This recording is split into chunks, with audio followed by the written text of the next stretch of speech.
Hi, my name's Jason, and I used to be just a good old average American kid living in upstate New York.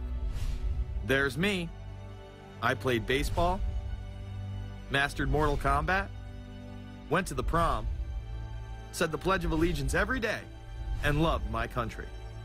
I even lived the dream of every American youth, college. Sure, it was a state school, but it also happened to be a party town. Great times all around, right? Well, sort of. I still had to work hard as a pizza guy to make it. And of course, there was school. I had to figure out the computer graphics programs I was working with, as well as attend classes I didn't care about. I certainly didn't know much about geopolitics. Then 9/11 happened and everything changed.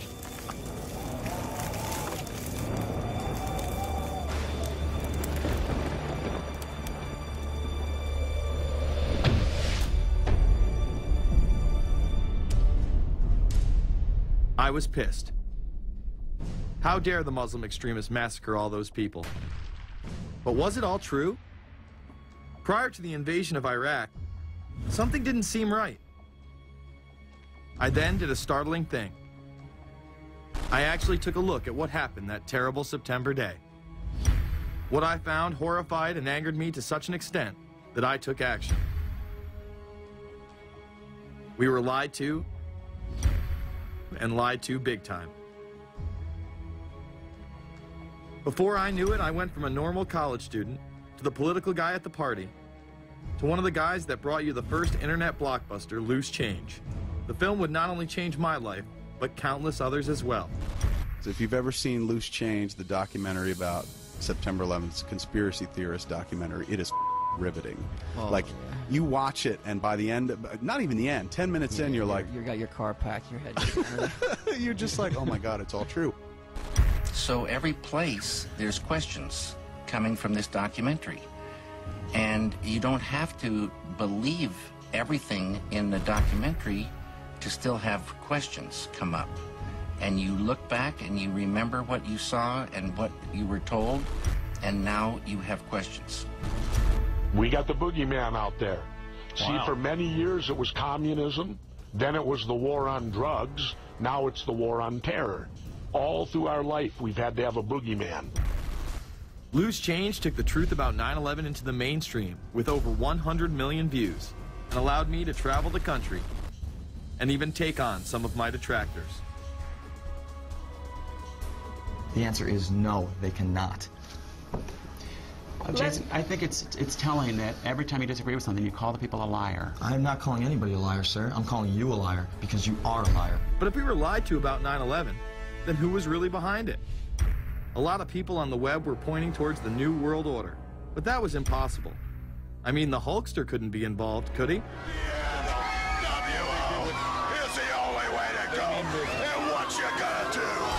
So I set out to find out if the New World Order really existed. And if it did, what was it? Who was involved? And what were their goals? The very word secrecy is repugnant in a free and open society. And we are, as a people, inherently and historically opposed to secret societies, to secret oaths, and to secret proceedings. For we are opposed around the world by a monolithic and ruthless conspiracy. It is a system which has conscripted vast human and material resources into the building of a tightly knit, highly efficient machine. Its preparations are concealed, not published. Its mistakes are buried, not headlined. Its dissenters are silenced, not praised. No expenditure is questioned, no rumor is printed, no secret is revealed. Some cringe when they hear the term New World Order, despite all of these prominent people using it.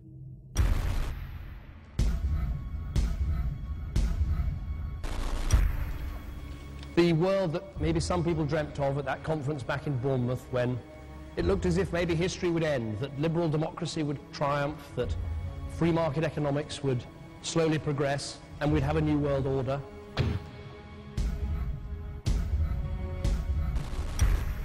And together they helped to create, were the principal leaders in creating, a new world order and a winning strategy in the Cold War.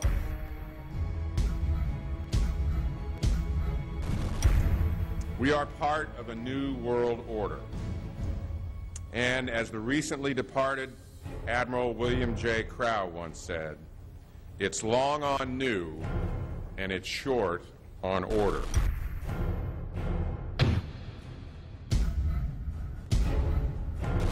Walter Isaacson wrote a wonderful book about some of the wise men who helped shape the New World Order following the Second World War.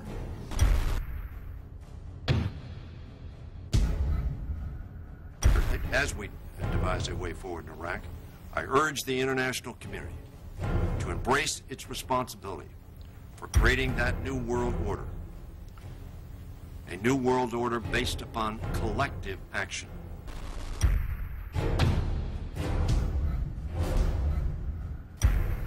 The transatlantic partnership was never just the foundation of our security. It was the foundation of our way of life.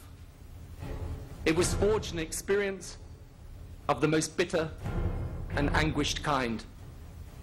Out of it came a new Europe, a new world order, a new consensus as to how life should and could be lived.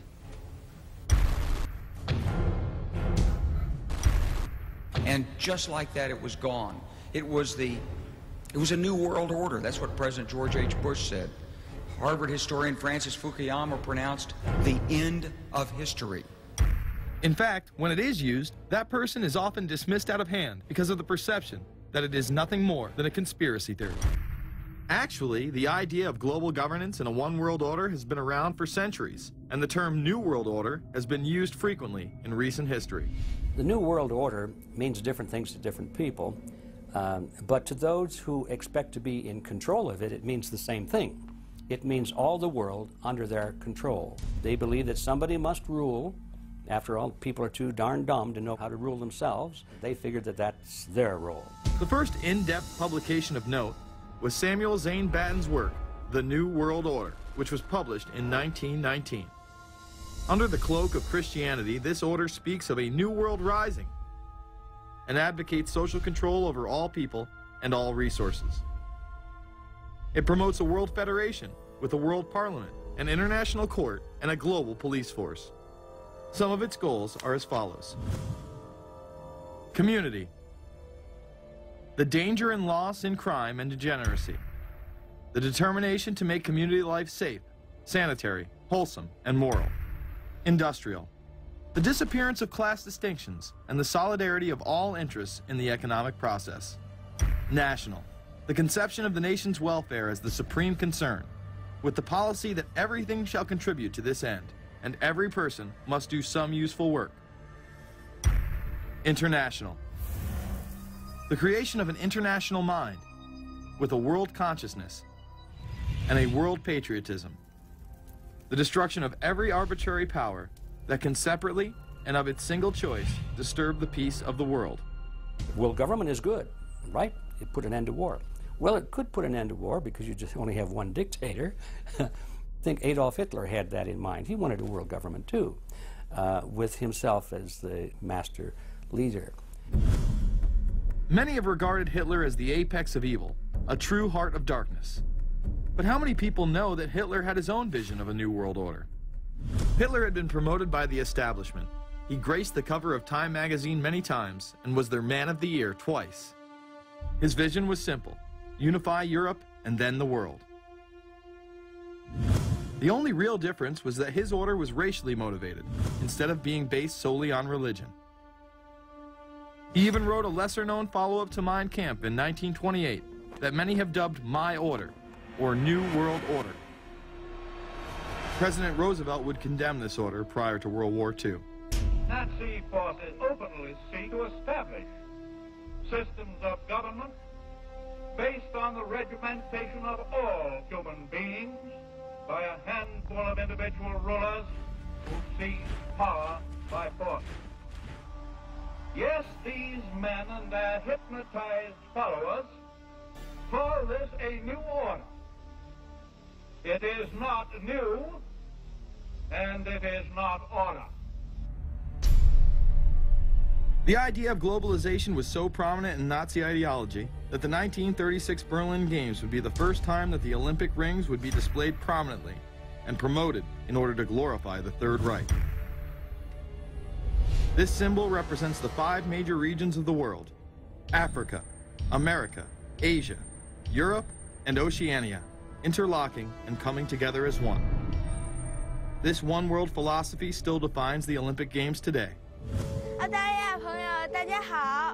Australia, hello and welcome. One world, one dream. Hitler's methods of youth corps, concentration camps, eugenics, and military aggression were so visible to the rest of the world, he eventually failed. However, his vision of a new world order lived on. Author H.G. Wells, the man behind The Time Machine and War of the Worlds, would write about a planned world state in which there must be a common faith and law for mankind. In 1939, he would publish a full book on the matter called The New World Order. Wells again has a similar vision, stating that national individualism has to go and that sovereign states must end. He then goes on to write, in the great struggle to evoke westernized world socialism, contemporary governments may vanish. Perhaps his most chilling prediction is that countless people will hate the New World Order, be rendered unhappy by frustration and their passions and ambitions through its advent, and will die protesting against it. Many of them quite gallant and graceful-looking people. Collectivism is that concept where individuals are considered to be discardable, and that the group is more important, and that the ultimate group, of course, is the state. And so it boils down eventually to the fact that the state is the all-important unit of society, and citizens exist only to serve the state. Other men of prominence would also promote a New World Order during the 1960s, including industrialist and former New York Governor Nelson Rockefeller. These are some of the reasons pressing us to lead vigorously towards the true building of a New World Order. Rockefeller would also become vice president under Gerald Ford. Religious leader Pope Paul VI, delegates to international organizations, public officials, gentlemen of the press, teachers and educators, all of you must realize that you have your part to play in the construction of a new world order. As well as former President Richard Nixon. And the hope that each of us has to build a new world order. However, Nixon was largely a mouthpiece for his most dominant advisor, Secretary of State Henry Kissinger. Kissinger may be the most vocal proponent for a new world order of his era. He has called for it time and time again, in policy papers, meetings, and interviews. Time magazine recognized both Nixon and Kissinger as Men of the Year after announcing their New World Order in China. However, they were working on it long before. In these once classified documents, they both discussed the new order with the president of Indonesia. Mainstream media was even critical of Kissinger's vision in the early 70s. In ragged, spasmodic fashion, a new world order is coming into being, but it looks less and less like the world order that Mr. Kissinger had constructed in his own mind. Kissinger's New World Order would fall under the radar for some time. However, it saw a vast revival during the first Bush administration. Here is Brent Scowcroft, former vice chairman of Kissinger Associates and former national security advisor under both Ford and Bush Sr., as he discusses the New World Order. Looking at the subtitle this morning, Are We Ready for the New World Order? Gives me something of the shudders. That phrase, New World Order, I'm afraid I'm partly responsible for resurrecting. To me, what that symbolized was perhaps a fundamental change in the character of our response to national security issues. Here, Charlie Rose asked Scowcroft, Kissinger, and former National Security Advisor Zbigniew Brzezinski if we are living in a new world order. Where are we as we think about this time in American foreign policy? Are we at a special moment which is being redefined? Or are we creating a new world order? We're at a moment when the international system is in a period of change like we haven't seen for several hundred years. In some parts of the world, the nation state on which the existing international system was based is either giving up its traditional aspects, like in Europe, or as in the Middle East.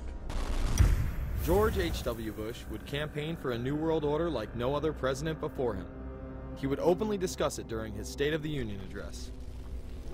What is at stake is more than one small country.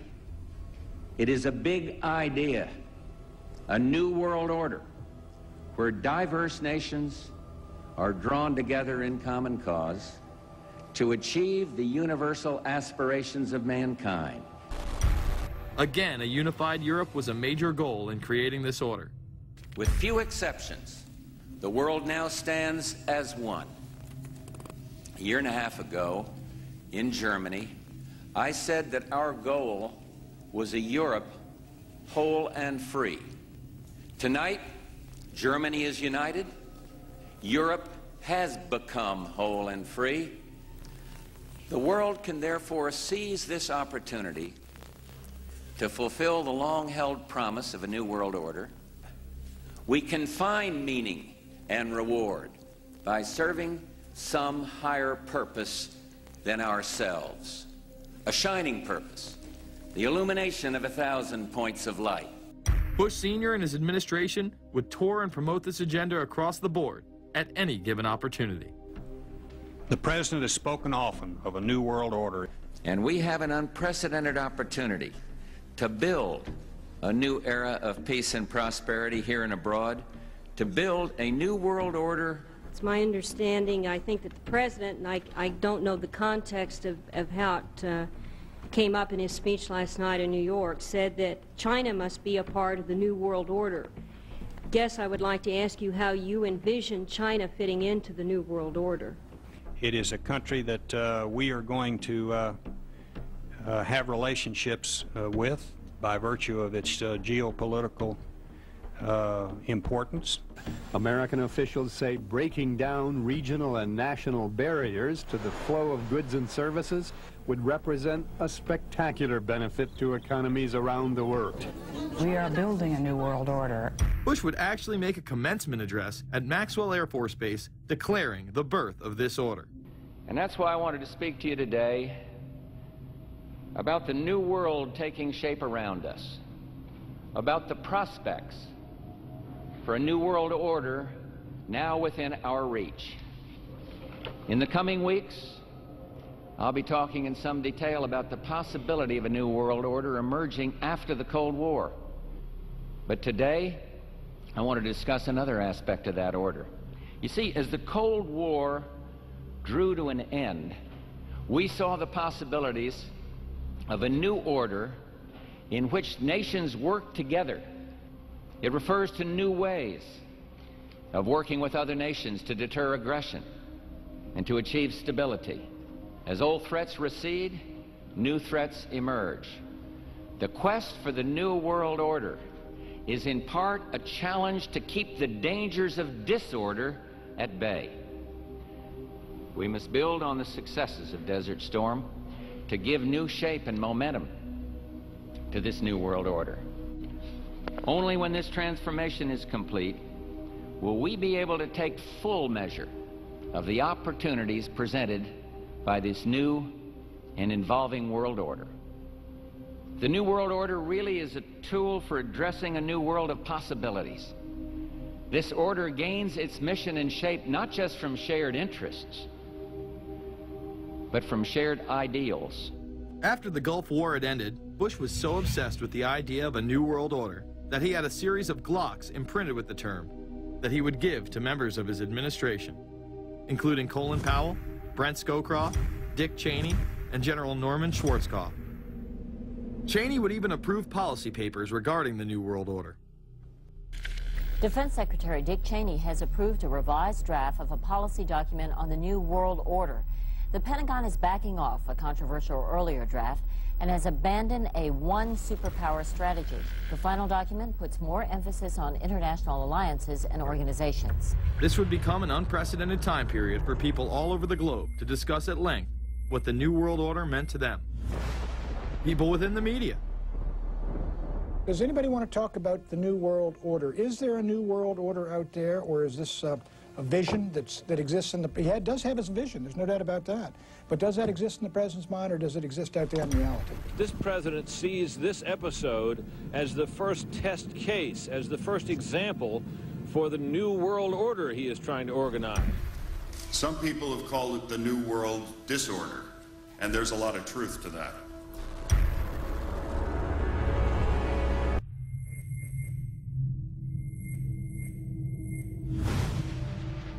University and institutional chairs. I mean, we're talking a New World Order at Georgetown.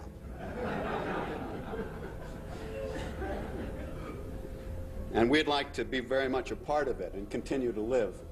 This is a world that is likely to be dominated in the near future, and perhaps longer, by the Gulf War and the New World Order, which is the buzzword of the moment.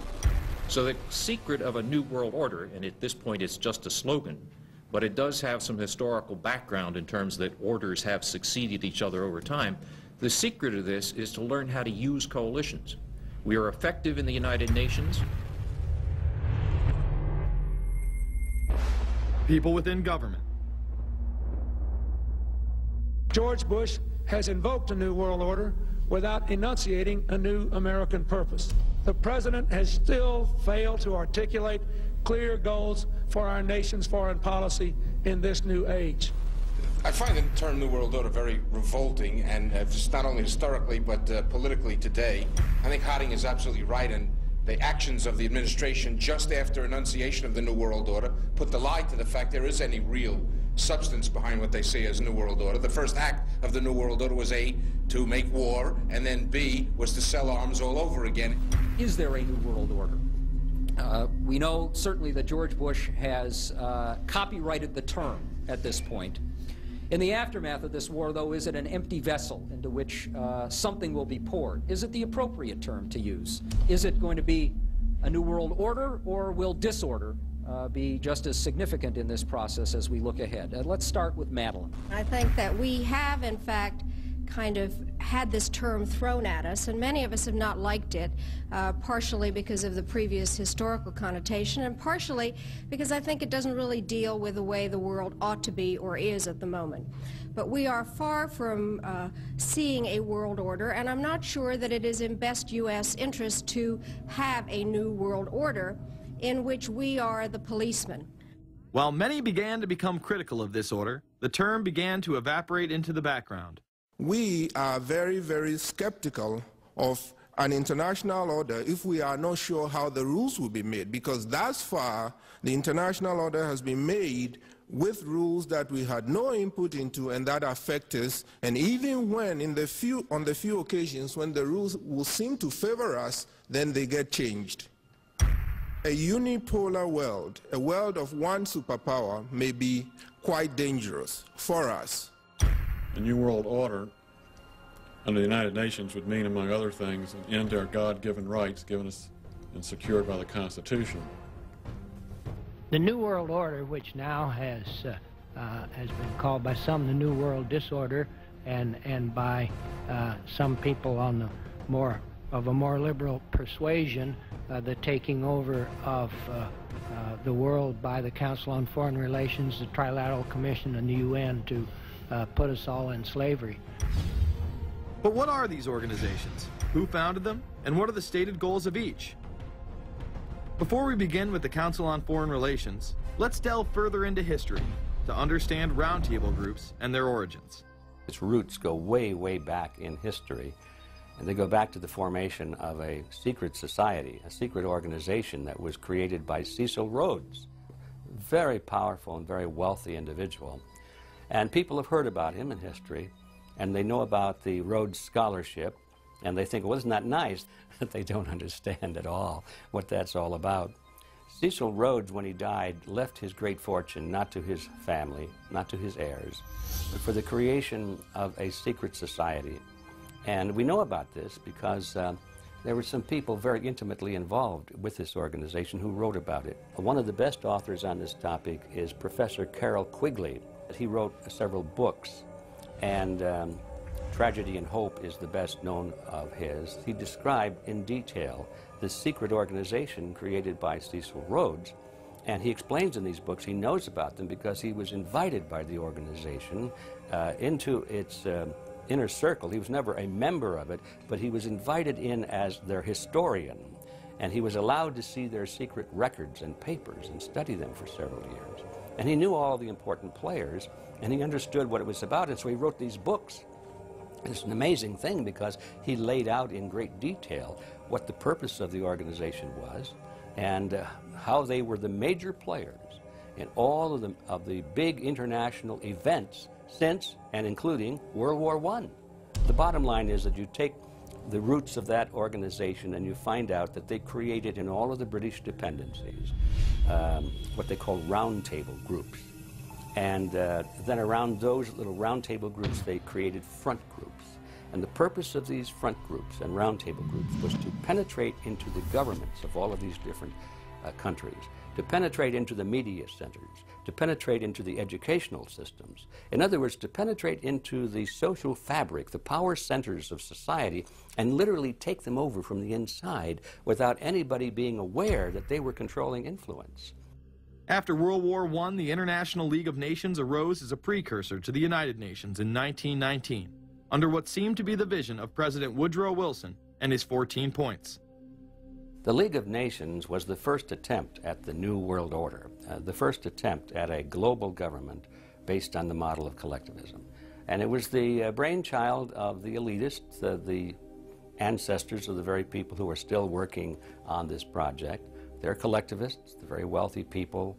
They're the ones in this country who dominated the powerful tax-exempt foundations, like the Carnegie Endowment Fund for International Peace, the Rockefeller Funds, the Ford Foundation, and groups like that.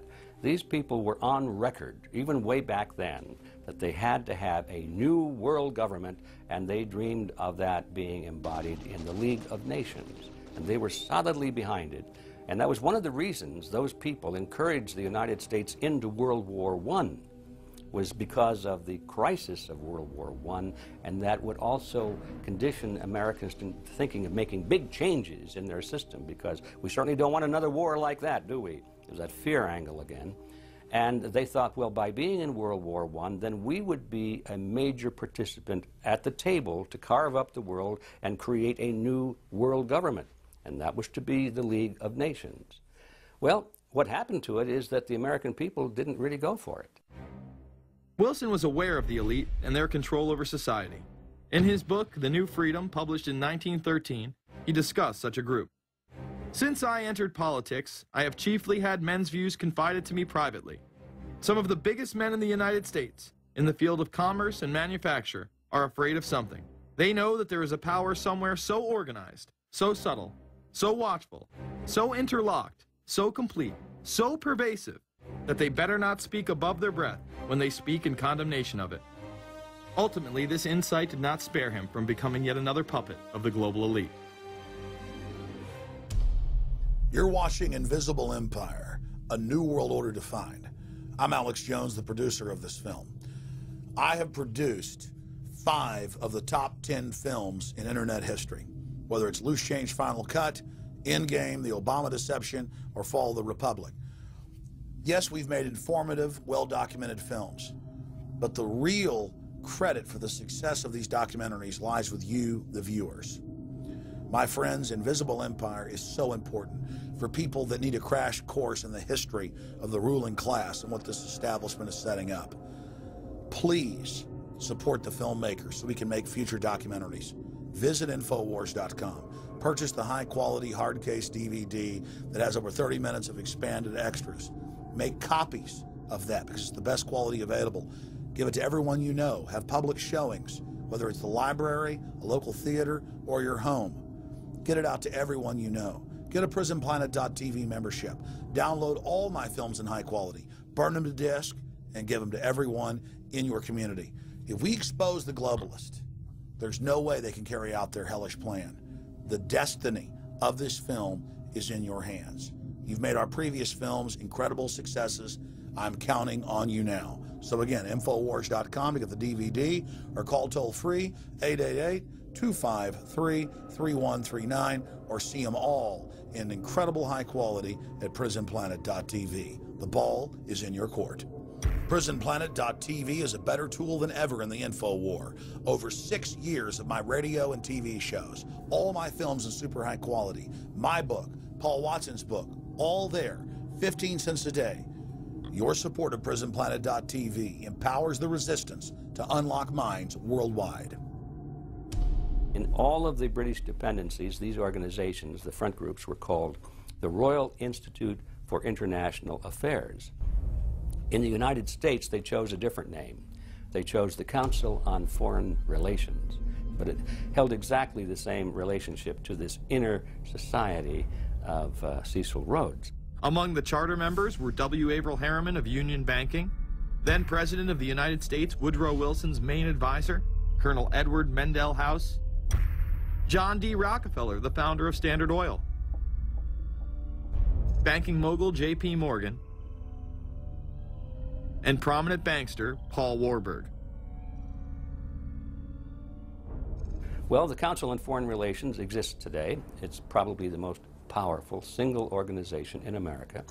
Many observers, including myself, believe that it is the hidden government of the United States. These people are not elected to office, and most Americans don't even know who they are.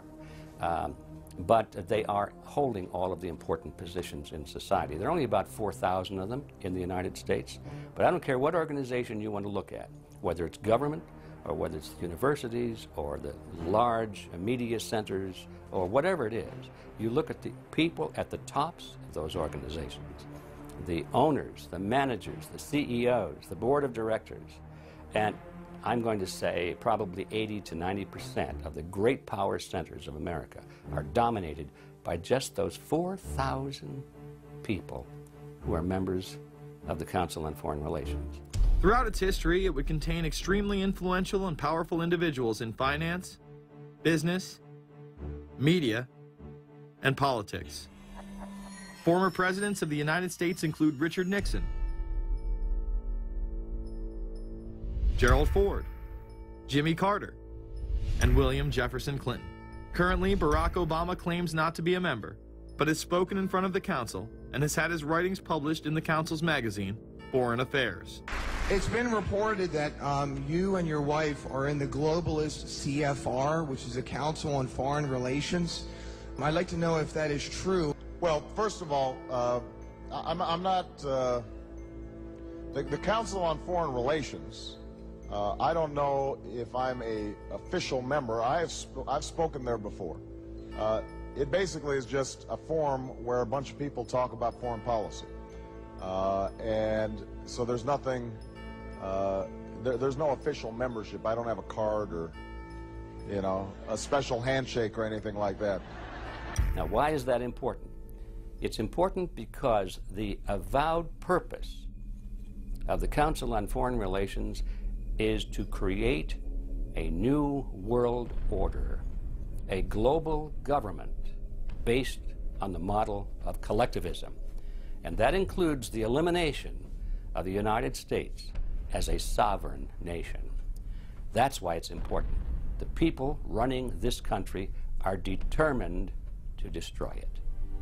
The Council was heavily criticized during the 1980s for being an organization hell-bent on destroying national sovereignty in favor of a world government. So many of its members hid their association with the organization. Dick Cheney had this to say in response to a question by David Rockefeller, who became the CFR's youngest director in 1949 and was chairman of the board from 1970 to 1985. He remains an honorary chairman to this day. It's good to be back at the Council on Foreign Relations. As Pete mentioned, I've been a member for a long time and was actually a director for some period of time. I never mentioned that when I was campaigning for re-election back home in Wyoming.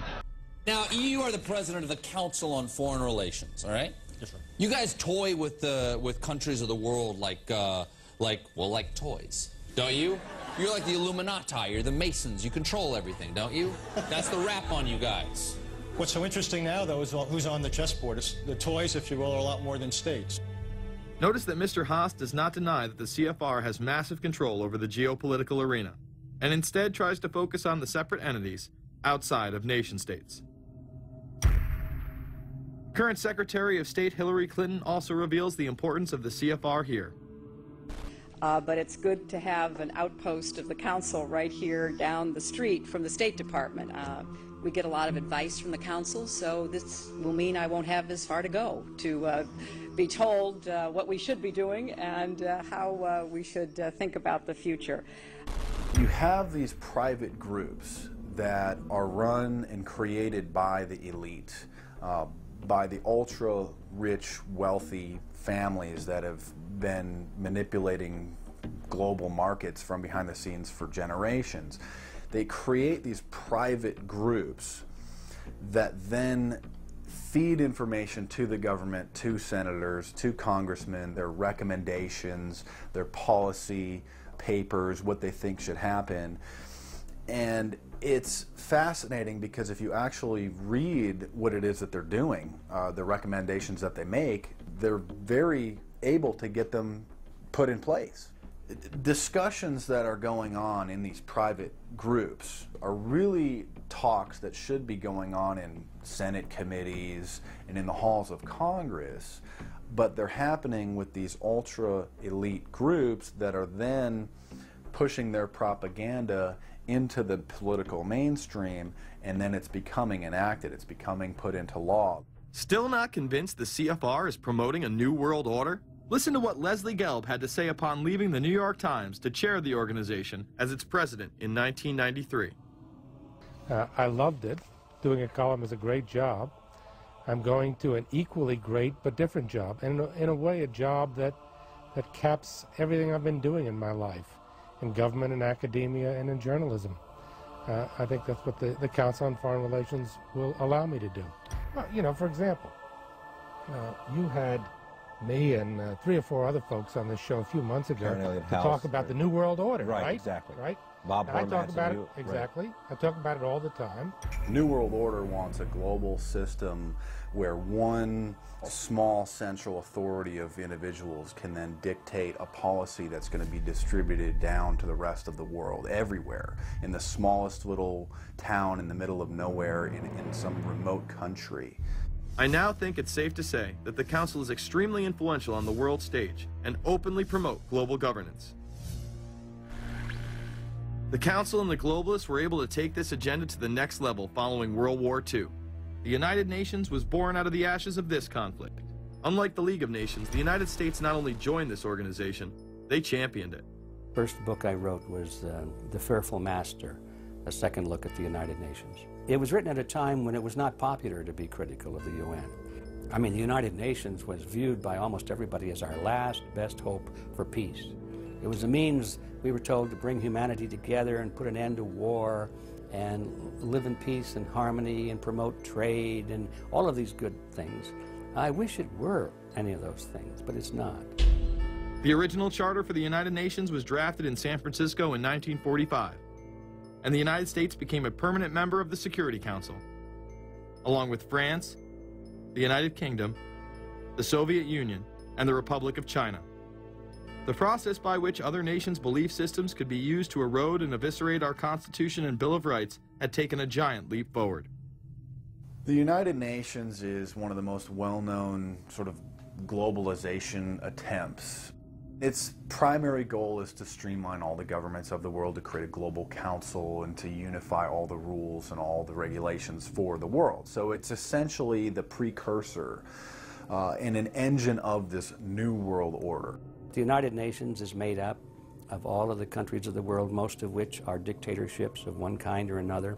And you don't take a bunch of dictatorships and put them into a bag and shake it up and come out with a freedom-loving governmental unit. You come out with a global dictatorship. This was the public base of global governance. However, many other organizations have been birthed since. Even more suspect is a private group called the Trilateral Commission. David Rockefeller and Henry Kissinger are among its some 300 influential members. The Trilateral Commission, rich and powerful business and political leaders from Japan, Europe, and North America. The New York-based policy group was formed in 1973 by Chase Manhattan Bank Chairman David Rockefeller. In addition to Rockefeller, there are many other noted American members. Among them, economist Alan Greenspan, former Defense Secretary Harold Brown. George Bush was once a member, but resigned last year before his unsuccessful presidential campaign. Back then, it wasn't politically wise to be aligned with what his party's right wing considered a shadow world government. The United Nations would take over America. The Trilateral Commission would control the world. Just look at its membership, they say. Current and former members include Presidents Clinton, Bush, and Carter. Names like Brzezinski, Christopher, Kissinger, and Schultz. And top executives of ITT, Xerox, Exxon, and Nations Bank. Although this group with only 300 members seems to be at the apex of the power structure, there is yet another group formed in 1954 that is even smaller in number and has a greater influence on world events. Meet the Bilderberg Group. This elite group meet annually around the globe. There is a core group of members who have attended every year for decades, such as David Rockefeller, Henry Kissinger, and Queen Beatrix of the Netherlands. These members invite others who are politically and socially relevant at the time. Each year, around 140 people are in attendance. Real quick, I asked Hillary this question. In June of 2004, you attended a meeting in Italy called the Bilderberg Group. I just want to know what you were doing out there, what that was all about. If she lied to me and told me she didn't go, I figured you might tell me the truth. All I did was go. They had a Republican and a Democrat. Republican was... I gave like a 20-minute talk on the presidential election. Did it have anything to do with being John Kerry's running mate? Or did you talk about that at all? No, because I wasn't his running mate. Okay. I happened to be in Europe then on my way to Russia. I was invited to go to Bilderberg by Vernon Jordan, a friend of mine, and a genuine hero of the civil rights movement. And to the best of my knowledge, NAFTA was not discussed by anybody in my presence. Documents released by the group in 2001 reveal that in September of 1955, the group met in Germany and covertly outlined the idea of a European Union. Section E, European Unity, discusses the general support for European integration and unification, and the idea to unify Germany once again with the rest of Europe under a common marketplace. Belgian Viscount and current Bilderberg chairman Etienne Davignon told the EU Observer in 2009 that the next Bilderberg meeting could improve understanding on future action in the same way it helped create the euro in the 1990s. This illustrates the patience, vision, and reach of this organization. It was able to promote and establish both the European Union and a European currency over the course of just under 40 years, incrementally. One of the things that the elitists discussed back at the turn of the century when they were talking about how do you convert the United States into a collectivist system was the fact that you can't do it quickly. You have to let people get used to it incrementally, because any major change would be rejected. The 1957 Conference of Rome, where the Common Market Treaty, providing for free trade in all products, was at last signed. 6 nations, France, Germany, Italy, Belgium, Holland, and Luxembourg, agreed to remove all mutual barriers to trade within 12 to 15 years, the embryo of a political union which they proclaimed to be their ultimate objective. In that fashion, it's possible for people to get used to this process and even to think it's a good thing. People will accept the gradual growth of government, the gradual loss of their purchasing power. They'll accept almost anything if it's done gradually, and we have to be very alert to that. 2008 and 2009 attendees include World Bank President Robert Zoellick, Treasury Secretary Timothy Geithner, former head of British Secret Intelligence Richard Dearlove, Donald Graham, CEO of the Washington Post, CNN host and author of The Post-American World, Fareed Zakaria, and many other giants of business, politics, and media. You just came back from meeting with the Bilderberg Group. The Bilderberg Group are, you know, when people who are conspiracy theory people, they send me mail, it's usually about the Bilderberg Group. And I get these books on my front door, which I'm uncomfortable with, and it's all about the Bilderberg, like they're the modern-day Illuminati. Are you a member of the Bilderberg Group? I don't think we're supposed to talk about this. Many have identified them as the kingmakers, the puppet masters that pull the strings behind the scenes. Perhaps there is no better example of this than what occurred during the 2008 conference. Immediately after Obama had been selected as the Democratic presidential nominee, the pressure was on to choose a running mate.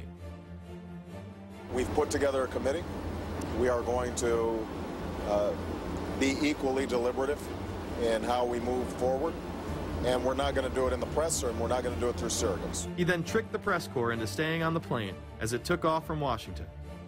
He was whisked away to an undisclosed location. Obama was supposed to fly home. He'd been here in Virginia. He was supposed to fly home out of Dulles, as you know, outside Washington, D.C.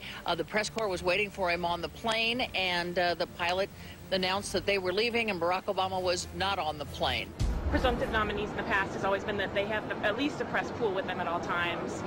Is there a reason why we didn't go with him in the motorcade all the way? This is what we're out here for, and now we're on this plane with no candidate. Again, you know, I understand. There was a desire to do these meetings, obviously, in private. The press then began to report that Obama and Hillary were meeting secretly in her home. Well, we continue to follow our breaking news. Barack Obama, Hillary Clinton meeting tonight at her house in Washington, D.C. However, it was later revealed that they never actually met at Clinton's home. And we're following this breaking story. Candy Crowley, we understand, has new information. Candy, what have you learned? We are hearing actually from Chris Welch, who is our embed with the Obama campaign. Those are the people that took off without Obama and went to Chicago. The spokesman there is in fact confirming that the meeting did take place. They're talking in past tense now, but saying that the meeting did not take place at the Clintons' house. It took place at this point at some place, I don't know where, some undisclosed place in Washington, D.C., not at Hillary Clinton's house. Remember, Gibbs mentioned that Obama had a desire to have several meetings, not just one. Is there more than one meeting? Is there more than one person with whom I'm not going to get into all the details of the meetings. I don't know that I've got a ton more different answers for all of your questions. The truth of the matter is that Bilderberg just happened to be in the neighborhood at the time. They were holding their annual meeting just down the road in Chantilly, Virginia. What are the chances?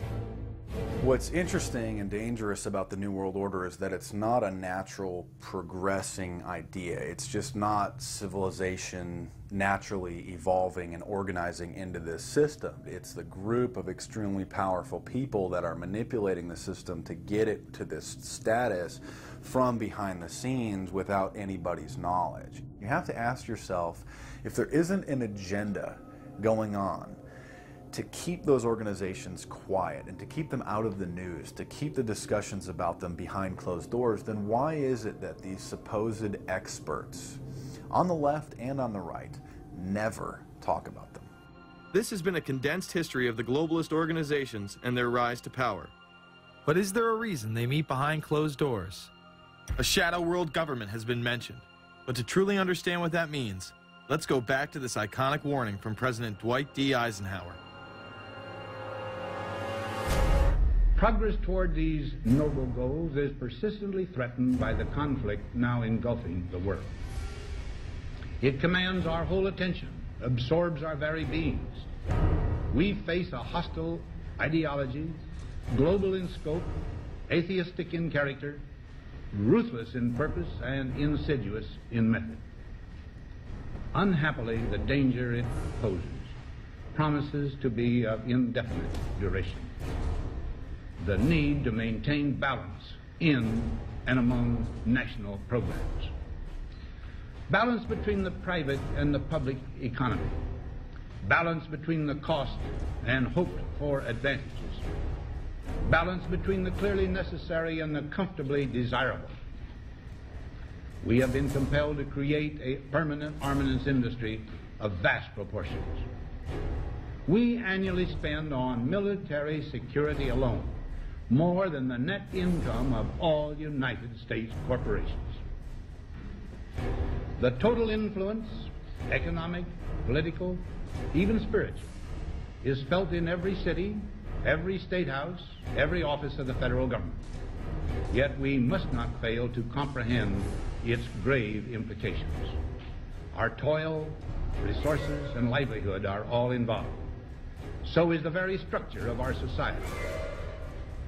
In the councils of government, we must guard against the acquisition of unwarranted influence, whether sought or unsought, by the military-industrial complex. The potential for the disastrous rise of misplaced power exists and will persist. America went into a major mobilization, revived its defense industries, and we saw the civilian economy of America more and more skewed through the 50s. Already in Eisenhower's time, he could see it coming, that you were getting a larger and larger defense military component of the economy, which, unlike the rest of the economy, was very, very centrally organized about lobbying for more and more new weapons. It was the political skills of this military-industrial complex, which I think Eisenhower was really warning us about, and rightly. There is a military-industrial complex. Today, we see a situation where the civilian economy is really in tatters, and most of our civilian production has gone overseas to third world countries. What do we export? Our biggest export practically is garbage, but apart from garbage, we export military equipment. We have a special act which subsidizes, makes it possible for countries abroad to buy our armaments because it's too expensive to produce them for one country only. So we have become a very efficient military-industrial complex, but the civilian economy is only a ghost of what it used to be, and this has terrible consequences for democracy because it means that the power of this lobby is now sort of dominating what goes on in Washington. Through multinational corporations, global intelligence networks, out-of-control banksters, all under the veil of national security and black operations, the global elite have consolidated power on a massive scale over the last several decades. You see, global corporations not only fund and develop large technological and military projects here and abroad, they also own the consumer industry and production, as well as all of the important media. By owning the vast majority of what we hear and see on a daily basis, we have been manipulated on a mass scale as to regards to what we believe and desire, both socially and politically. Edward Bernays, the nephew of world-famous psychoanalyst Sigmund Freud, would study group dynamics and become the father of public relations. He authored the book Propaganda in 1928. In it, he described how to intelligently and consciously manipulate the habits and opinions of the masses within a democratic society. He went on to state that those who harness this unseen mechanism of society constitute an invisible government and are the true ruling power. It is they who pull the wires which control the public mind, who harness old social forces and contrive new ways to bind and guide the world. The average American is distracted, mindless, worried about minuscule things, celebrities, as if it was their own family members. And this is by design, because the powers that be, who own the media, know how our brains work. They know scientifically how the human mind functions. They know about sociology, and they are using the media, and have used the media for decades now, to entertain people with issues that don't really matter. When you have the big news networks covering celebrity issues as if it's the most important thing, it becomes the most important thing. And this is not by accident. This is to keep us out of the way. Because if you're worried about the latest celebrity death or the latest celebrity couple or the celebrity breakup or your sports team having a shot at the Super Bowl or the World Series, there's so much information about those issues that can be discussed that will mesmerize people, and they won't know or care about the real issues that are out there. Well, I think this is just one more piece of evidence of the degree to which the media, supposedly the watchdogs, has become the gatekeeper of the system. Mainstream media are, first of all, nearly all of them corporations, nearly all of them now publicly held, part of the whole Wall Street financial system that they're supposed to report about objectively, but they can't. They, right now, in October of 2009, they are celebrating the recovery of the biggest banks in New York and saying that the recession is over. Of course, there are a few problems, like foreclosures are going on, unemployment is rising.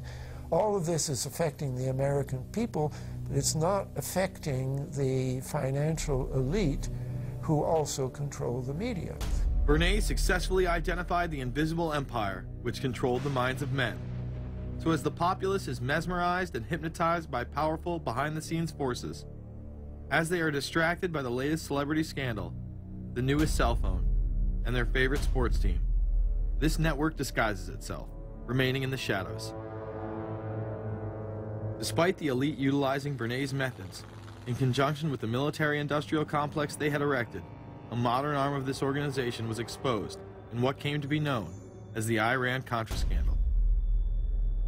Essentially, black operations were not only caught dealing arms illegally and supporting South American dictators, but also smuggling drugs into the United States.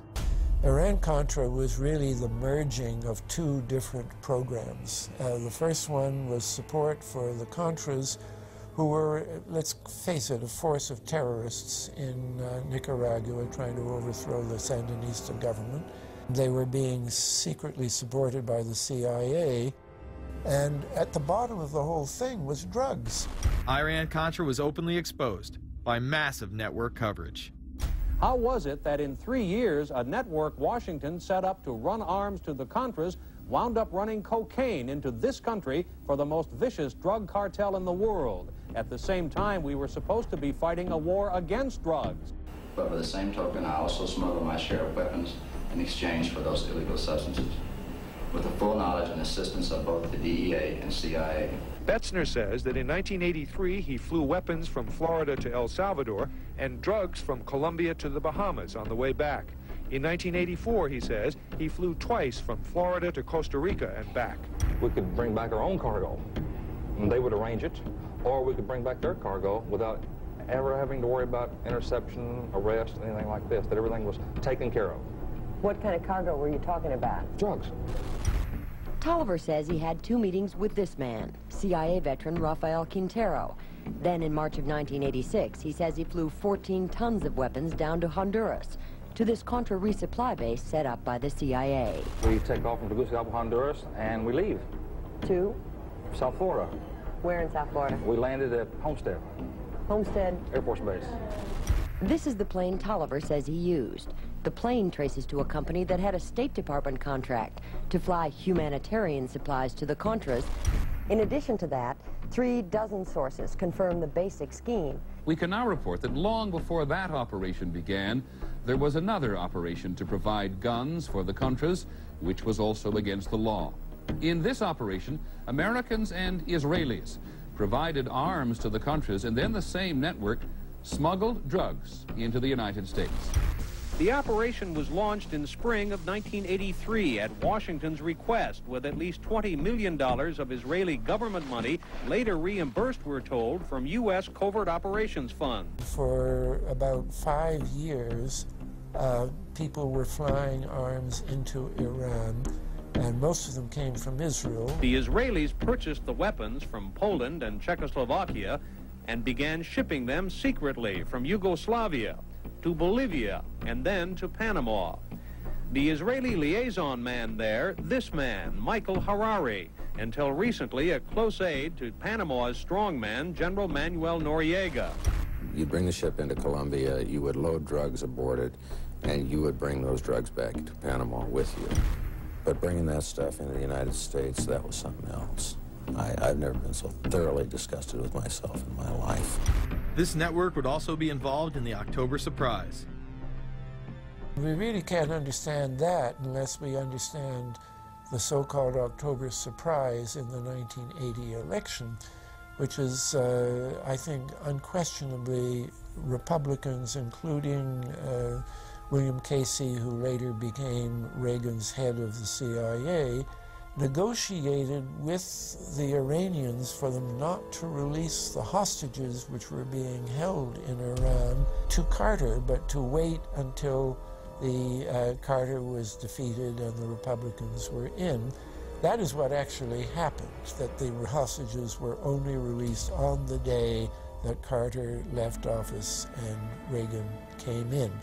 Unbelievably, this same network would even be linked to the BCCI banking scandal by journalist Danny Casolaro. Casolaro was probing a conspiracy he called the Octopus, which involved the Iranian hostage crisis, the Iran-Contra affair, with, believe it or not, all funds channeled through BCCI, the international bank charged with everything from money laundering to fraud. BCCI, it's a shadowy international bank linked to terrorists, drug runners, and dictators. Little was known about BCCI until 6 of its top officers were arrested in Tampa in October of 1988 on charges of laundering drug money for Colombian cocaine bosses. The BCCI men were convicted, and the bank itself pleaded guilty. But for some reason, the bank was allowed to continue to operate all over the world. There are indications that some of the reluctance to prosecute this bank stem from the favors it did. For? The favors it did for intelligence services everywhere. Too many secrets of too many countries, too many prominent people, too many hands-on, and that makes it desirable that this entire affair be forgotten. It began to become clear that the global traffic of drugs were funding violent dictators, rigging elections, supporting the arms trade, and enforcing the assassination of anyone who got in the way.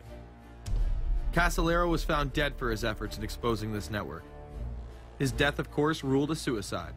He was meeting a source in West Virginia. He was about to discover all. Instead, his body was discovered in a hotel room with 12 slashes in his wrist, but when the local authorities ruled it suicide, the family said, no way. The housekeeper had taken calls threatening his life. And I pick it up telephone, I say hello, and he say to me, you son of a bitch, you's dead.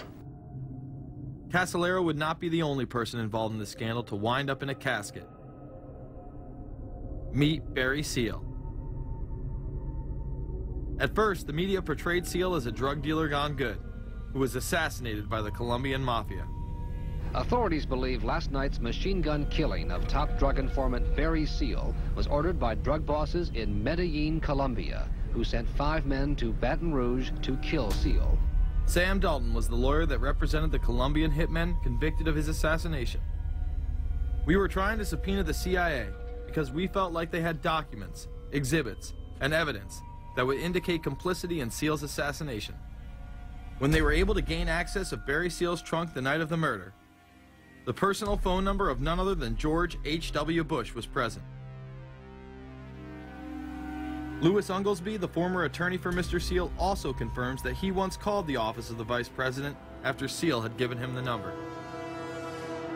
You see, the Black Ops drug smuggling operation had not yet been exposed, and intelligence couldn't take any chances. It was later revealed that Seal was involved in smuggling cocaine into Mena, Arkansas, while Bill Clinton sat as governor. 1983, Ronald Reagan was president, Bill Clinton was governor, and little Mena, Arkansas changed from a quiet town to a center for drug smuggling and reported Contra support activity. In the middle of it all, this man, admitted dope smuggler Barry Seal. Arkansas State Trooper Russell Welch investigated Seal's organization. Each trip would have 250 to 350 pounds of cocaine. According to the London Telegraph, Arkansas State Trooper Larry Patterson testified under oath that he and his officers discussed repeatedly in Clinton's presence the large quantities of drugs being flown into Mena Airport, large quantities of money, large quantities of guns. Hot Springs police officers would also record Roger Clinton, Bill's brother, during a cocaine transaction stating, "Gotta get some for my brother. He's got a nose like a vacuum cleaner." There was also a large amount of money laundering going on in Mena. Former IRS agent William Duncan traced some of Seal's drug profits laundered through Mena banks. We had direct testimony from people who were involved in the money laundering operation. We had testimony from people at banks who observed the transactions. What happened when you tried to make this case before a grand jury? I was never asked to present the evidence to a grand jury, ever.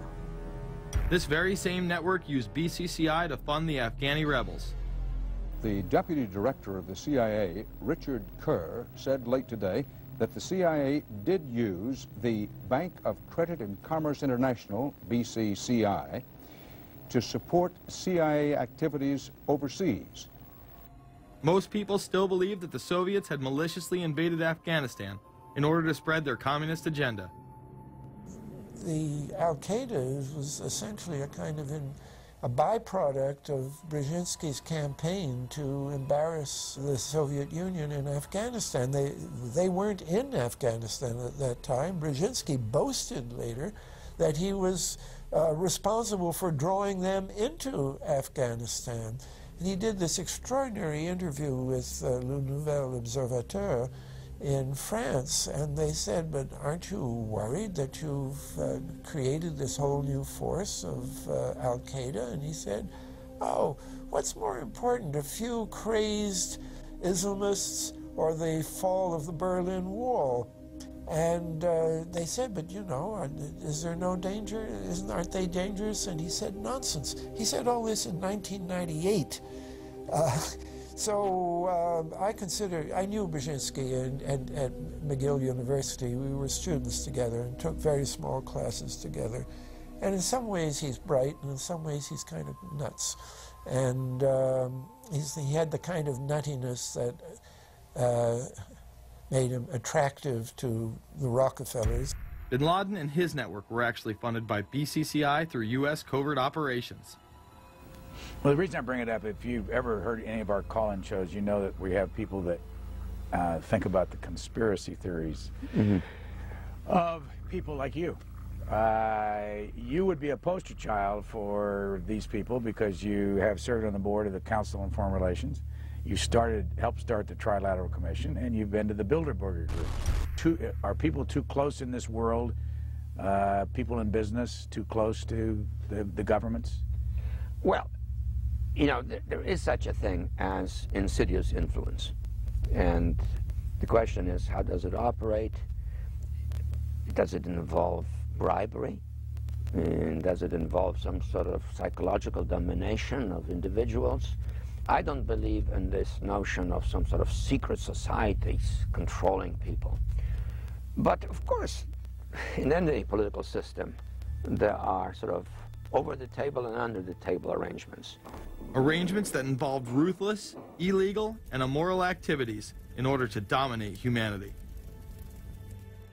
Despite all of the evidence that has just been presented, this network would fall down the memory hole, even though 14 convictions were made in the Iran-Contra scandal.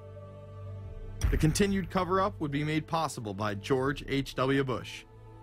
These documents that came forward in the North trial clearly reveal the involvement of the Vice President to a greater degree, I think, than he has acknowledged heretofore. This, of course, did not stop him from pardoning those involved during the twilight of his presidency. Some new reverberations today to President Bush's Christmas Eve surprise, the pardoning of former Defense Secretary Caspar Weinberger and several others in connection with the Iran-Contra allegations. Well, now the special prosecutor says it's the president who needs to explain some things. The real issue is why the notes weren't produced 5 years ago when the congressional investigation and the independent counsel's investigation had requested them. Because high-level political officials scrambled to limit the investigation and establish plausible deniability for the upper echelons of the network, including Bush himself. So who is this guy, and how did he come to power?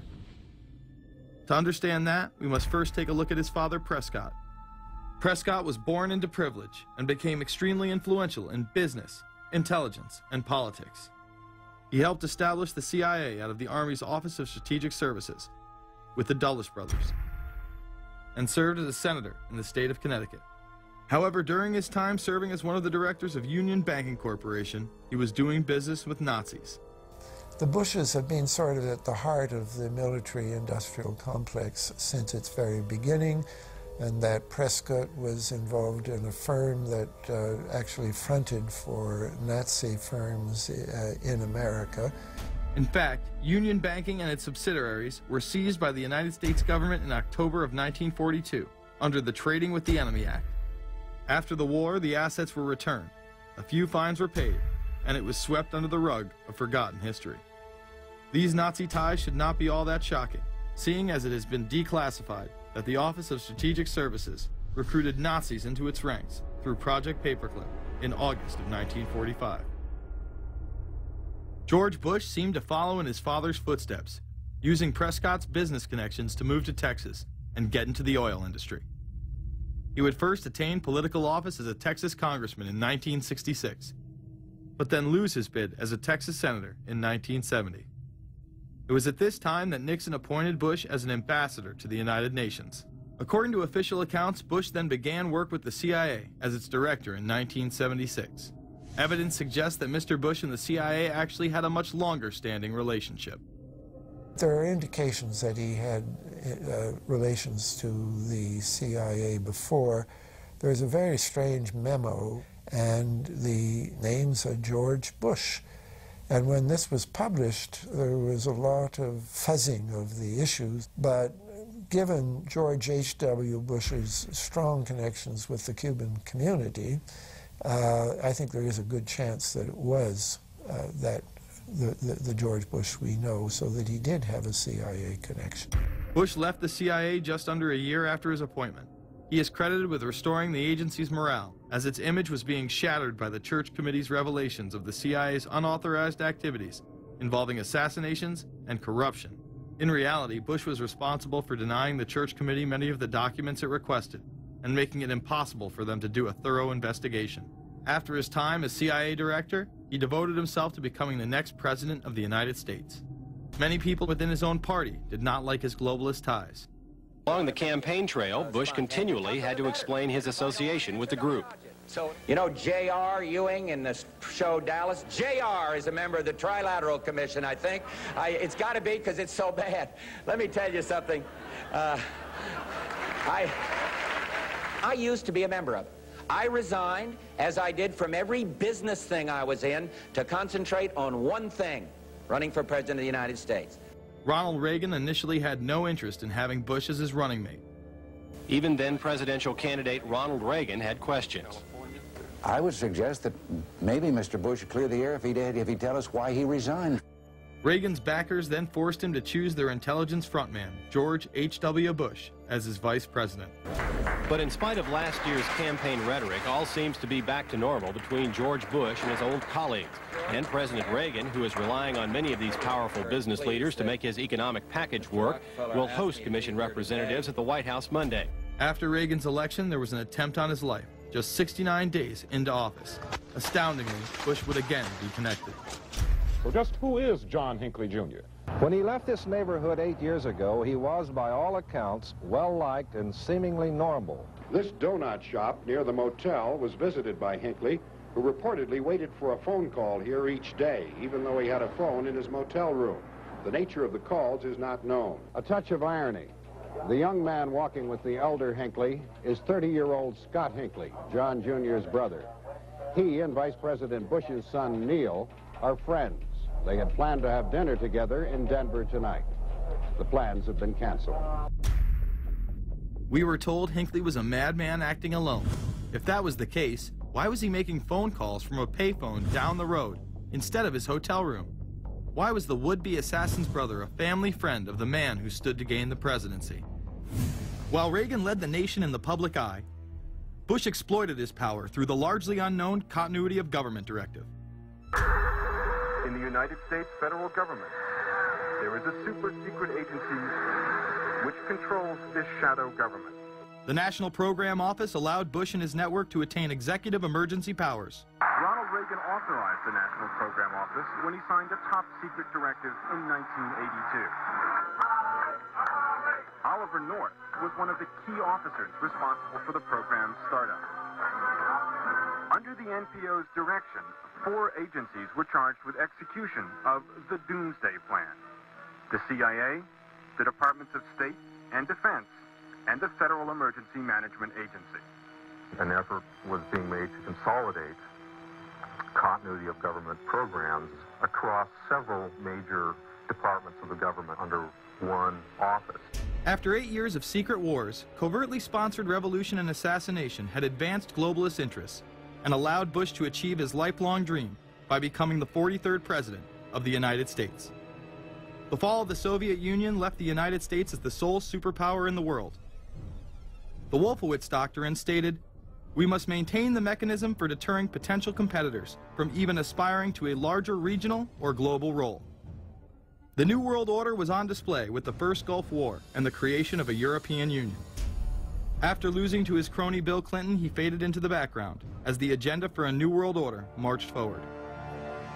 After 1989, President Bush said, and it's a phrase that I often use myself, that we needed a New World Order. We have just exposed many of the globalist operations, including drug dealing, funding terror, dealing arms, and taking over the United States government by stealth. Whenever these agendas were threatened, those who opposed them ended up dead.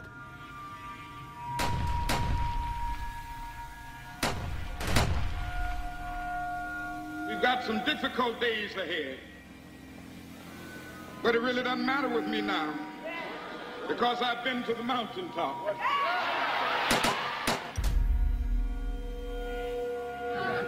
My thanks to all of you, and now it's on to Chicago, and let's win there. Thank you very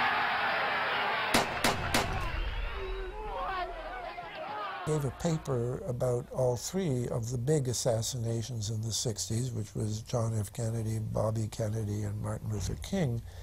And there are certain common denominators. I call these events deep events. We've become accustomed to the idea that every now and then something is going to happen, and we just know from the beginning we're not going to get to the bottom of it. And the more they happen, the more reconciled we've become to this state of affairs. In 1978, the House Select Committee on Assassinations could not ignore there was a conspiracy in regards to the assassination of John F. Kennedy and Martin Luther King, Jr. Good evening. A congressional committee has concluded that President John Kennedy and civil rights leader Martin Luther King, Jr., both of them, were probably killed as the result of conspiracies. The House Assassinations Committee wound up its 2-year study by recommending that the Justice Department look into both cases. In the assassination of Dr. Martin Luther King, the committee concluded the likelihood of conspiracy. The committee's summary of findings says President Kennedy was probably assassinated as a result of a conspiracy, that its evidence establishes a high probability that 2 gunmen fired at the motorcade. The committee concluded that President Kennedy did not receive adequate Secret Service protection in Dallas, that the CIA was deficient in sharing information before and after, that the Justice Department and Warren Commission failed to pursue possible conspiracies and made their conclusions too definite. There seems to be no debate that the CIA and Secret Service were involved in the assassination, as you can clearly see 2 Secret Service agents being taken away from their positions at the back of Kennedy's vehicle just moments before the assassination. And no matter what you believe about Oswald, it has now been declassified that Oswald was trained by the CIA in 1957 under the cover of the Office of Naval Intelligence. These political assassinations continue to this day. The 11-person jury in the inquest must decide if these stills, never before seen of Diana in the Mercedes and then the crash, are the frantic moments after a tragic accident or the aftermath of a calculated murder. Mr. Al-Fayed? Mohammed Al-Fayed, Dodi's father, has long since made up his mind. I believe that my son and Princess Diana have been murdered by the royal family.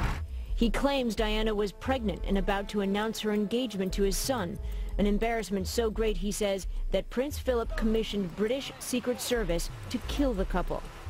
Assassination is an option when the ruling class can identify an enemy who cannot be compromised. But how do they bend the population's will to do their bidding? Well, a false flag operation is one in which the attacker carries the flag of someone else. It's usually a military operation, and the purpose, of course, is to create the impression that the attacker is someone else. They want to create negative public opinion against the nation whose flag was being used.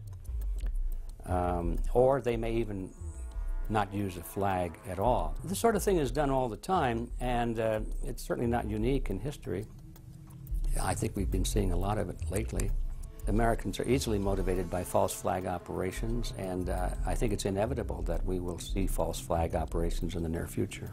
It is used in order to seize power at an accelerated pace. A very well-documented modern example of this is the Tonkin Gulf incident. There were two sets of Tonkin Gulf incidents. The first one on August 2nd were real but trivial. The second on August 4th, 2 days later, were the ones to which we actually sent planes off in retaliation and were, in theory, much bigger, a torpedo attack on a U.S. destroyer, but in fact it never happened. When McNamara visited Vietnam, he confirmed the Tonkin Gulf incident never occurred, and once again, we were lied into war. To this day, I don't know what happened on August 2nd and August 4th, 1964 in the Tonkin Gulf. The general provided the answer, saying his Navy attacked the Maddocks on August 2nd. But on the 4th, nothing happened. There was absolutely nothing, he said. We know for a fact now that NSA and CIA both falsified their reports up to Johnson on that day to make it look as if there had been an attack. Upon the fall of communism, a new threat had to be established in order to maintain their military-industrial complex and keep the people in fear of invisible enemies. More modern examples of this have been used not only to start conflicts abroad, but to instill fear in large populations in order to demonize groups and further erode civil liberties. The majority of people still believe that Timothy McVeigh was a right-wing extremist who bombed the Oklahoma City building with a Ryder truck because he was upset with the government. People close to the event told a very different story. A local congressman believes that convicted bomber Timothy McVeigh and his accused co-conspirator Terry Nichols are not the only ones involved. The Oklahoma State Representative Charles Key produced a videotape featuring witnesses who claim to have seen Timothy McVeigh with another man the morning of the bombing. He was wearing a ball cap. Timothy McVeigh had his on backwards, which just like this. It was on his head. The other gentleman had his on like this. In fact, the FBI had actively pursued John Doe No. 2 in its initial investigation, then denied his existence altogether. There were also multiple reports that explosives were found inside the Murrah building. Now, the Justice Department is reporting that a second explosive device has been found in the AP Murrah building in downtown Oklahoma City. Mike, you're still with us, aren't you? Yes, I am, and I might tell you in addition to that, in fact, what we were told at the scene a few minutes ago was that, in fact, 2 different explosive devices were found in addition to the one that went off. The second explosive was found and diffused. The third explosive that was found, and they are working on right now as we speak, I understand, both the second and third explosives, if you can imagine this, were larger than the first. Bomb squads were actually caught on video pulling into the building to retrieve these devices. They'll back that trailer down there, and the bomb squad folks will go in, and they will use that trailer. You see the bucket on the back there, sort of, this is how they would transport the explosive device away from this populated area to try to do something with it. I just took a look down the street at the Murrah building again. I see another bomb truck going, so apparently they're going to try to get out that third bomb that's been talked about. This was even confirmed by the governor at the time, Frank Keating. One device was deactivated. Apparently there's another device, and obviously whatever did the damage to the Murrah building was a tremendous, very sophisticated explosive device. Members of the ATF who would have normally been in the building were tipped off prior to the bombing. He saw what appeared to be a police bomb squad truck near the Murrah building 2 hours before the blast. It had a shield on the side of the door, and it said bomb disposal or bomb squad below it, and I really found that interesting. Another witness who spoke to ABC News on the condition of anonymity will tell the grand jury tomorrow he was told by an ATF official agents working in the building had been warned in advance not to come to work.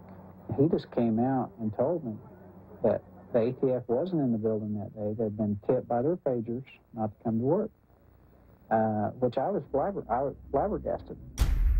McVeigh would even claim in a letter written to his sister, which was published by the New York Times, that he was actually recruited for black operations, which included smuggling drugs into the United States, as well as assassinations. One may brush this off as the ravings of a madman. However, McVeigh was filmed at the Camp Grafton military facility in North Dakota on August 3, 1993. McVeigh's official records state that he was discharged over a year prior from the Army Reserve in May of 1992. Perhaps even more interesting is that Camp Grafton was specializing in training troops in explosives and demolitions at the time. When all was said and done, the security tapes reported to have captured the entire thing on video were rounded up and classified. In 2009, they were finally released, and magically none of them caught the bombing. The excuse being they were all having their tapes changed at that exact moment. This event would be labeled domestic extremism, which was used to demonize critics of world government, militias, and create fear within the populace. Muslim extremism seemed to show its ugly face in then unprecedented fashion on February 26, 1993. A truck bomb had gone off in the parking area of the World Trade Center. Luckily, the bombers failed to follow instructions and parked the truck carrying the explosives against the main support column. What is not discussed, however, is the bomb was actually built by an FBI informant under the supervision of the FBI. Ahmed Salam, a former Egyptian army officer who had been doing undercover work for the FBI, was the man who actually built the bomb. When he was told that he would have to use real bomb-making material instead of harmless substitutes, he became suspicious and began taping his conversations with FBI officials. Last winter, the FBI was praised for its speed in cracking the case of the World Trade Center bombing and bringing 4 suspects to trial. Now, there is some evidence that the FBI may have known of the plot in advance through an informant and might even have stopped the bombing that killed 6 people. Notice the media emphasizes that they might have been able to stop it. They then gloss over the fact that the bomb was built by their agent under FBI supervision in conjunction with the district attorney. FBI agents might have been able to prevent last February's deadly explosion at New York's World Trade Center. They discussed secretly substituting harmless powder for the explosives, but they didn't, according to the FBI's own informant, Ahmed Salem. Unbeknownst to the FBI at the time, Salem recorded many of his conversations with his handlers. The actual recording where Salam discusses this with his FBI handler, John Antisev, was released years after the trial. You got paid regularly for good information. I mean, the expenses were a little bit out of the ordinary, and it was really questioned. Don't tell Nancy I told you this. Well, I have to tell her, of course. Well, then if you have to, you have to. Yeah, because, I mean, the lady was being honest, and I was being honest, and everything was submitted with receipts. Yeah. And now it's questionable. It's not questionable. It's like a little out of ordinary. Okay. You know. All right. I don't think it was. If that's what you think, guys, fine. But I don't think that, because we was start already building the bomb, which is went off in the World Trade Center. It was built by supervision from the Bureau and the DA, and we was all informed about it, and we know that the bomb start to be built. By who? By your confidential informant. What a wonderful, great case.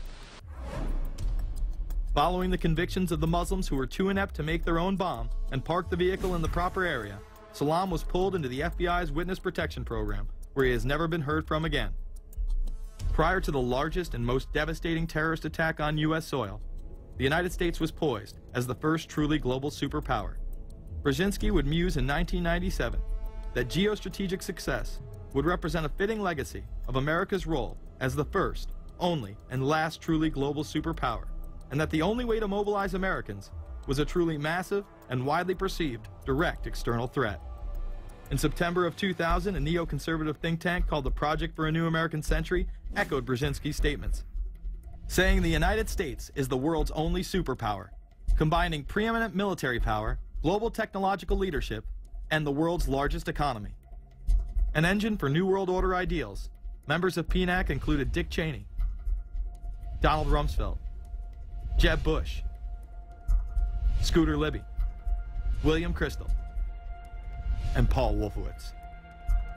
Describing the difficulty in projecting force, they write the process of transformation is likely to be a long one, absent some catastrophic and catalyzing event, like a new Pearl Harbor. This takes us full circle to the September 11th attacks of 2001. In my previous film, Fabled Enemies, I expose in great detail the Saudi Arabian, Pakistani, and Israeli connections in conjunction with this international intelligence operation. In the early 1980s, bin Laden worked with operatives from U.S. intelligence, the Pakistani military, and Arab states. They ran a wide-ranging covert network that recruited and financed Muslim fighters to battle the Soviet army. The hijackers that were trained at U.S. military installations and protected by the FBI and CIA. The military exercises leading up to 9/11, and those that took place as the attacks occurred. Open line. Savannah, Sergeant Richmond. Sergeant Lake from Cheyenne Mountain Test Control. How are you? I'm doing fine. Okay, I need you to terminate all exercise inputs coming to Cheyenne Mountain at this time. Copy. And stay on loop until I verify that connectivity is disconnected on the exercise side only. Okay, no, do not do any more inputs on the exercise side and stand by. I got Cheyenne Mountain on the line. Terminating all exercise inputs. So, over, in case you didn't know, this exercise. Oh, yeah. The Black Ops program, Able Danger, and the shadow government involvement. This morning we learned that the Vice President wasn't the only one sent to an undisclosed location on September 11th, that an entire backup government was and is still there and may be there for as long as anyone now at least can imagine. As well as much, much more. The government has lied about 9/11 repeatedly and used it to dominate the Middle East, while creating an evolving police state here, encroaching on civil liberties at home. And of course, building a new world order. There is a chance for the President of the United States to use this disaster to carry out what his father, a phrase his father used, I think, only once, and hasn't been used since, and that is a new world order.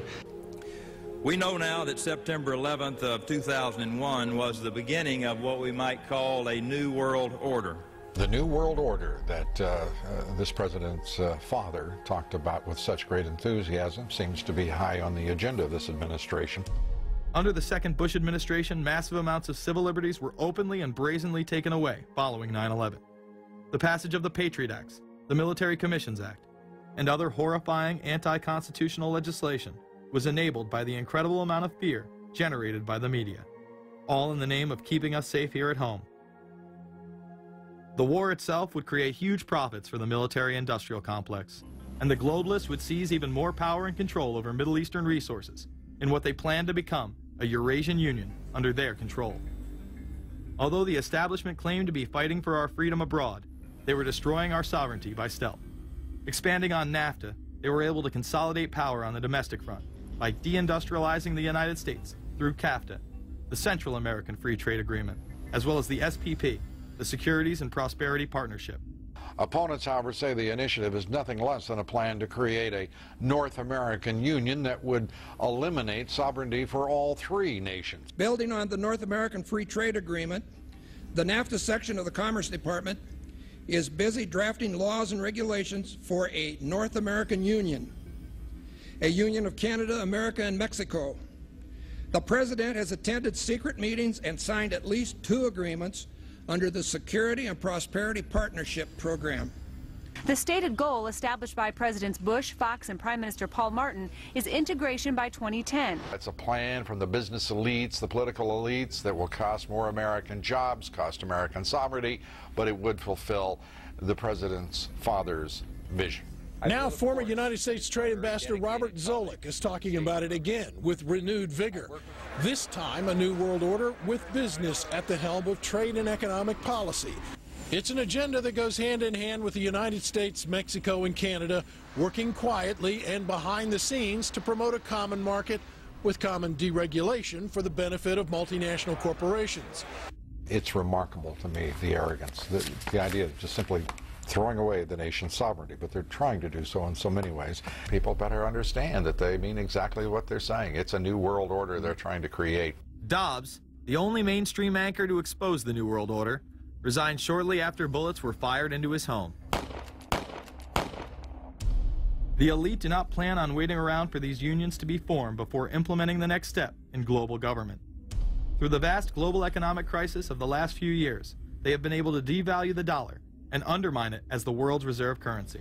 They have allowed the Federal Reserve and IMF to consolidate power by taking control of the Securities and Exchange Commission, as well as issuing a global currency instead of the dollar, disguised as a special drawing rights unit. This aspect of the New World Order was announced at the G20 in April of 2009. There is a big thing that's going to happen in London at this G20, and then they're hiding it, they're camouflaging it, they're not talking about it. Coordination of international regulation.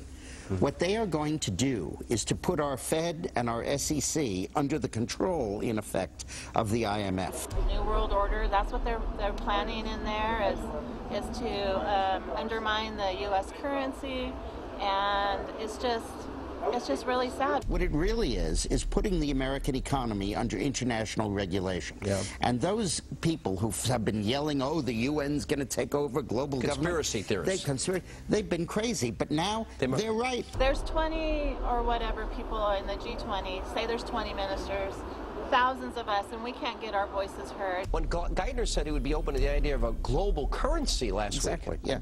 Those conspiracy people had said and suggested that for years. Right. You're not wrong. Cash is becoming weeded out. Cash will most likely be eliminated or extremely difficult to use in many situations, so that you'll have to use the global currency or the electronic currency. Even though a physical global currency is yet to exist, groups such as BRIC are openly promoting a new reserve currency, which is a conglomerate of Brazil, Russia, Indonesia, and China. Get everyone in the whole world using one currency, which some people think that's a good idea. Russian President Dmitry Medvedev recently showed off a sample coin of the new world currency at the G8 in July of 2009. We have also agreed today additional resources of $1 trillion that are available to the world economy through the International Monetary Fund and other institutions. This includes 250 billion from special drawing rights, the reserve currency of the IMF, drawing rights that will be issued to countries who are part of the International Monetary Fund.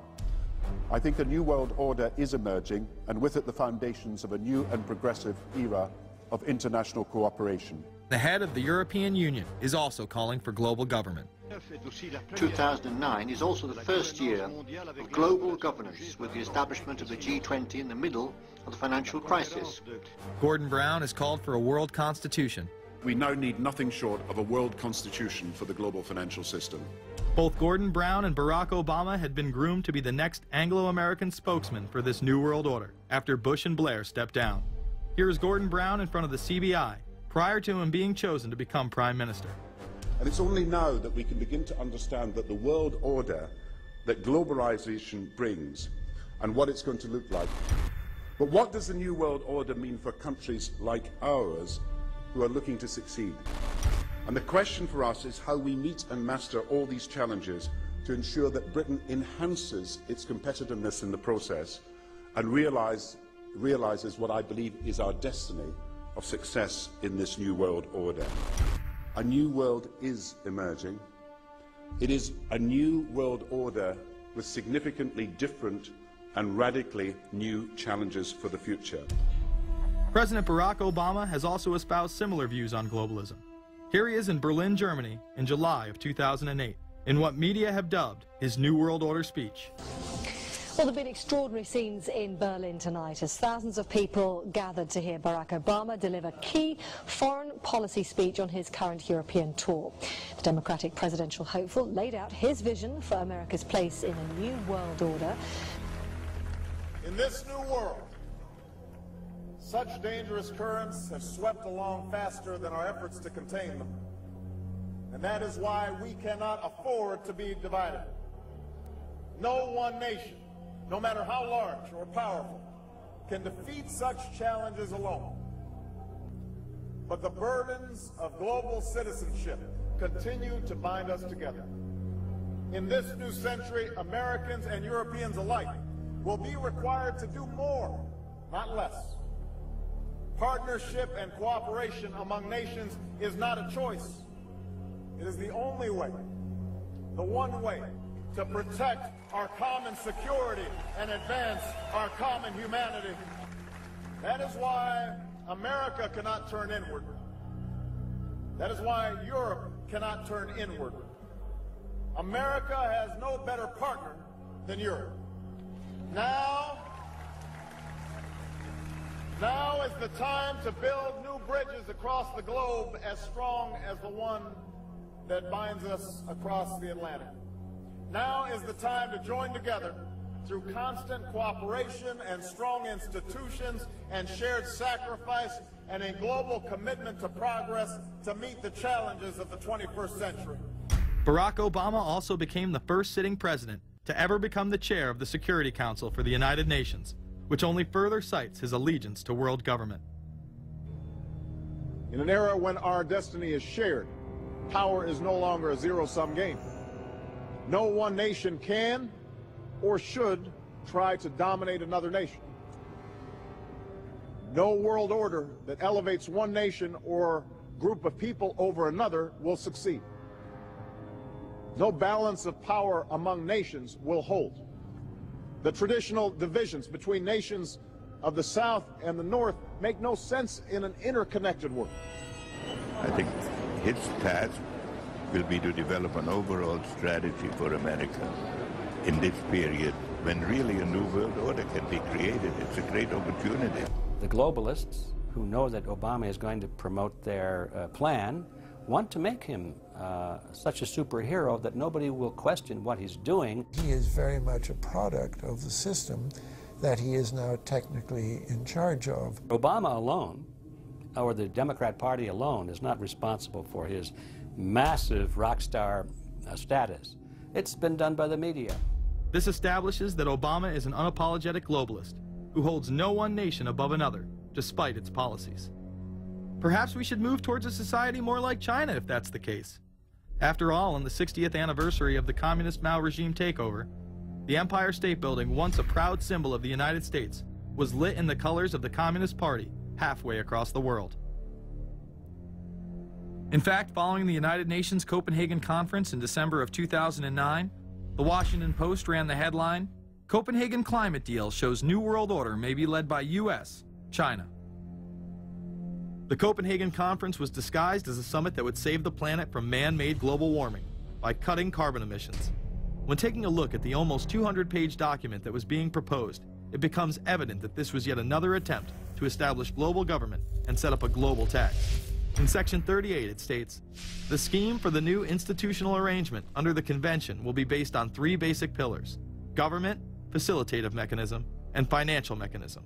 In Section 47, subsection F, it discusses cap-and-trade schemes and carbon taxes and the use of new and existing flexible carbon market mechanisms. These cap-and-trade schemes were just that, a scheme to further transfer the wealth from the poor to the ultra-rich.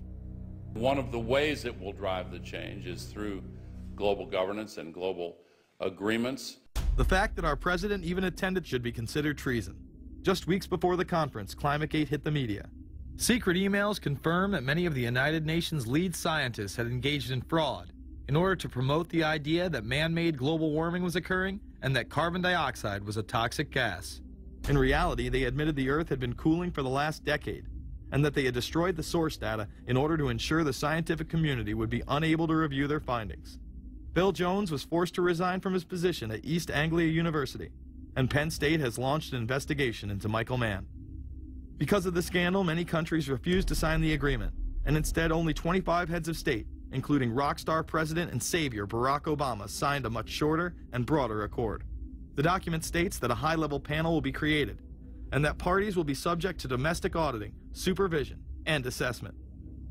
The climate conference in Copenhagen is another step towards the global management of our planet. The idea that carbon dioxide, the life force for plants here on Earth, is a toxic gas and should be taxed is laughable. There have been numerous periods of time in which the Earth has had vastly more carbon in the atmosphere than present day.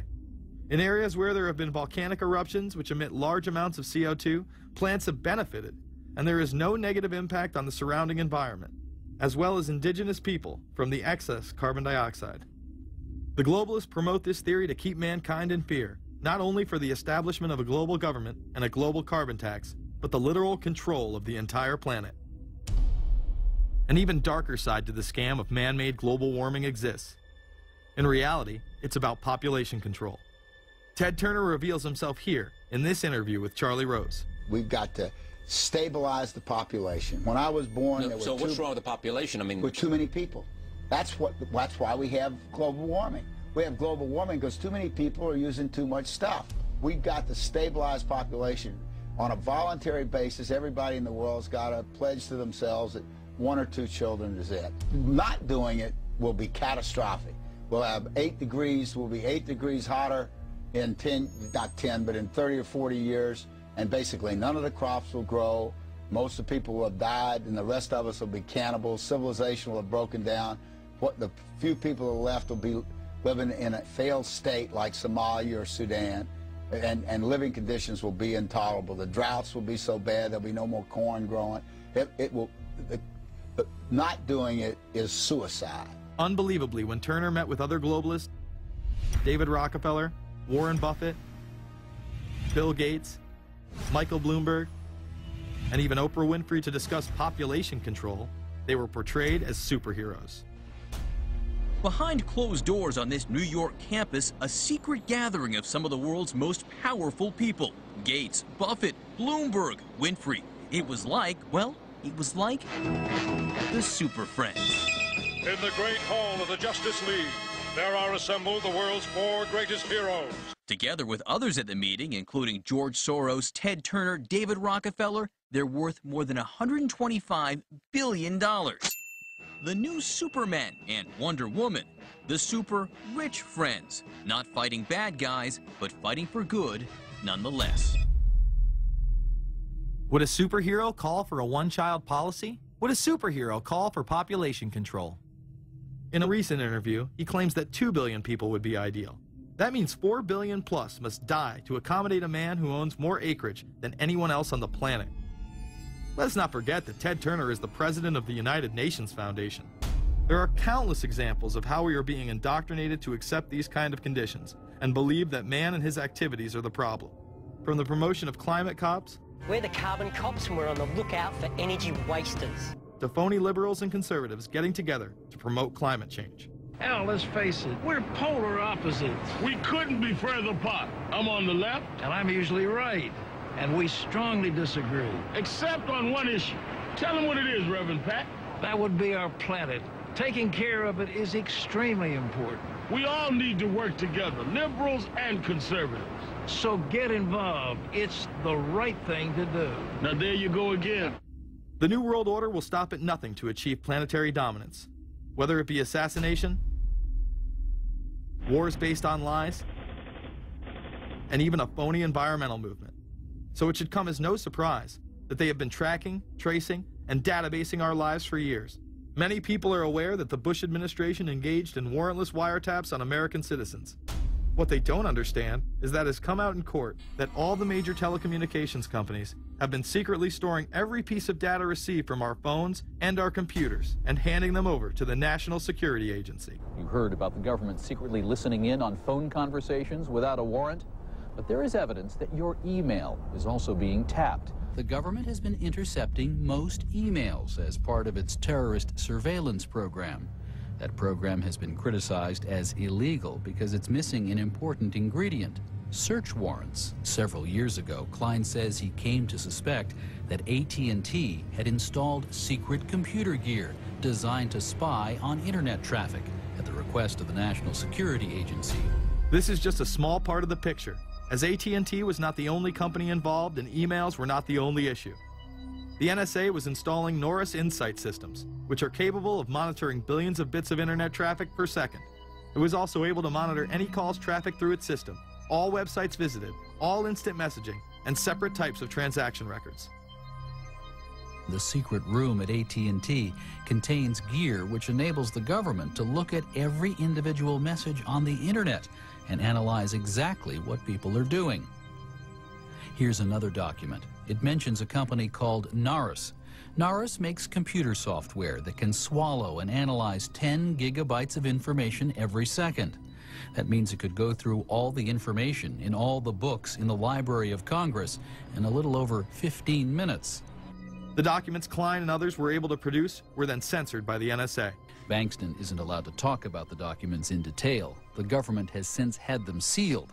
But he says what is in there boggles the mind. We are talking about a substantial portion of all the communications traffic in the United States. The policies have been shielded by the Obama administration and continue to this day. Attorney General Holder has publicly stated lawsuits be thrown out of court, and after several attempts, Klein and other cases were thrown out as well, once again citing the national security of what used to be a constitutional republic, not a massive corrupt slave state. Living in the New World Order, when it's close to completion, for the average citizen, for people like you and me, is going to be essentially slavery. We're never going to be able to get ahead. We're never going to be able to amass enough wealth, essentially to retire or to do what we want to do in life. We're going to constantly be working for the man. They're creating essentially a two-class system. So it's going to be an inner ruling elite and then everyone else. And I got news for you. You're everyone else.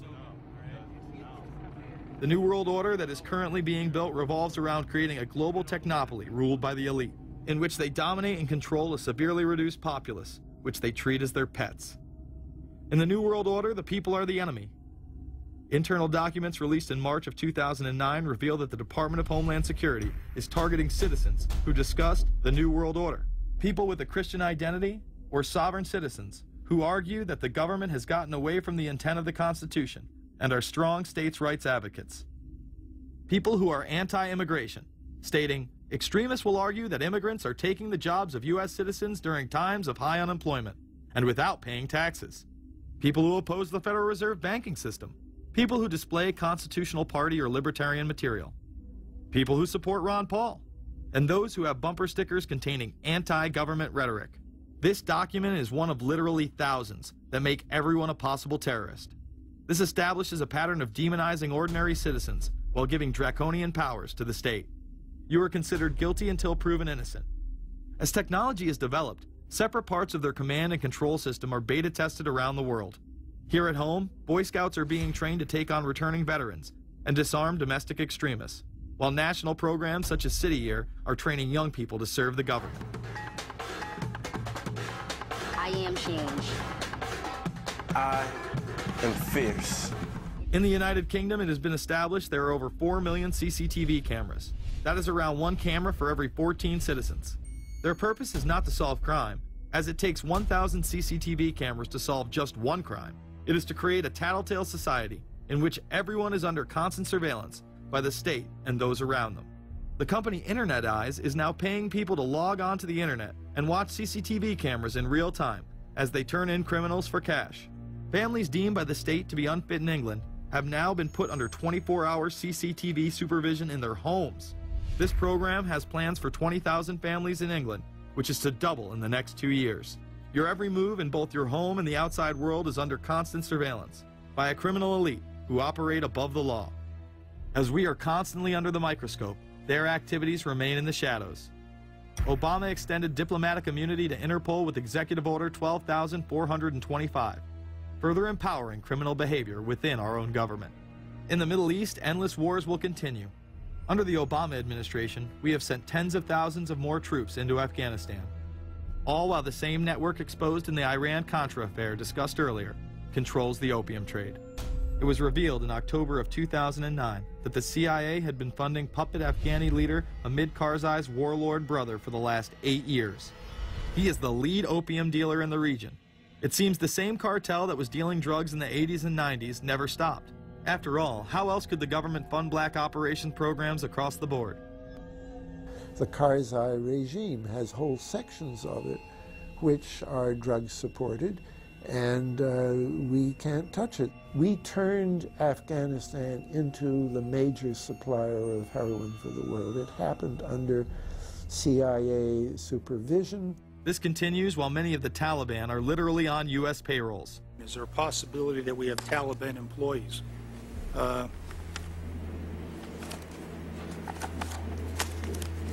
The commander in the field, or I should say the COCOM commander, General Petraeus, has made it a conscious effort to, as part of his coin strategy, to hire local nationals. I can't talk in this forum, nor am I the qualified guy to talk about it, but there is no doubt in my mind, one day you're on one side of the ledger, the other day you may be on the other side of the ledger. Biometrics have been instituted in both Afghanistan and Iraq, where individuals are subject to fingerprint devices, iris scanners, and electronic databases to screen local residents as well as DNA tests. This includes anyone within the populace of a combat zone. Someone has to go out there with the biometric registration equipment, take your iris scans, take your scans and get you registered in the system like that. As scary and tyrannical as these systems seem to be, none may be as dangerous as the implantable RFID microchip. Through various pretenses, including terror, security, and entertainment, the chip has been promoted and integrated into society. In 2001, following the 9/11 terrorist attacks, the Jacobs family became the first family to be injected with microchips in front of a live television audience. We have a Florida family who are really pioneers in a brave new world. They have volunteered to be the first ever to have microchip identification devices implanted into their body. After 9/11, I was really concerned with the security of my family. In 2004, the FDA approved the use of RFID technology to be implanted into human beings. However, studies dating back to the 1990s show the implantable microchip has been linked to cancer in animals, but this has not slowed the agenda of control. In Barcelona, trendies get chips in order to receive VIP status at the exclusive Baja nightclub. A simple swipe of the arm gets them in without a line, and it pays for their drinks too. The Mexican government also chipped employees for security measures in 2004. We were interested today to hear that more than 100 law enforcement officials in Mexico are having microchips implanted in their arms. The chips allow a person to be scanned, sort of like a cereal box at the supermarket checkout. Mexico's Attorney General and 160 of his deputies have had microchips implanted in their arms. It is to provide access, said the Attorney General, to the right people in exclusive areas. Today, aside from being promoted as a device that can save your life by storing all of your medical information in it, it is being promoted as the next generation tool for video gaming. Sega developer Yu Suzuki plans on developing gaming technology using implantable RFIDs. He states, people that have some sort of chips in their bodies to be able to keep track of vital signs, so it doesn't have to be a scary thing. But you could put a sensor here, you know, a bit like the Matrix, as he points to his arm. It's not really something only in the future. Some people already have them, chips in their bodies. Suzuki is correct. It has never been easier to order a microchip online and implant it under your skin. Microchips implanted in your hand, arm, or shoulder is just the beginning. Some have already taken implantable brain chips that may enable the blind to see again, the deaf to hear, and much, much more, including the ability to download information directly into the brain and instantly communicate with anyone in the world, creating a worldwide mind. It's very interesting that the way that the New World Order is going is moving towards a system that is identical to that, whether it's going to be an implantable microchip, an RFID, a thumb scan, whether it's going to be some sort of a tattoo. Imagine a planet where every human being is required to be chipped at birth. This would be the final tool implemented in a command and control world government system in which the elite rule the masses with total control of their lives.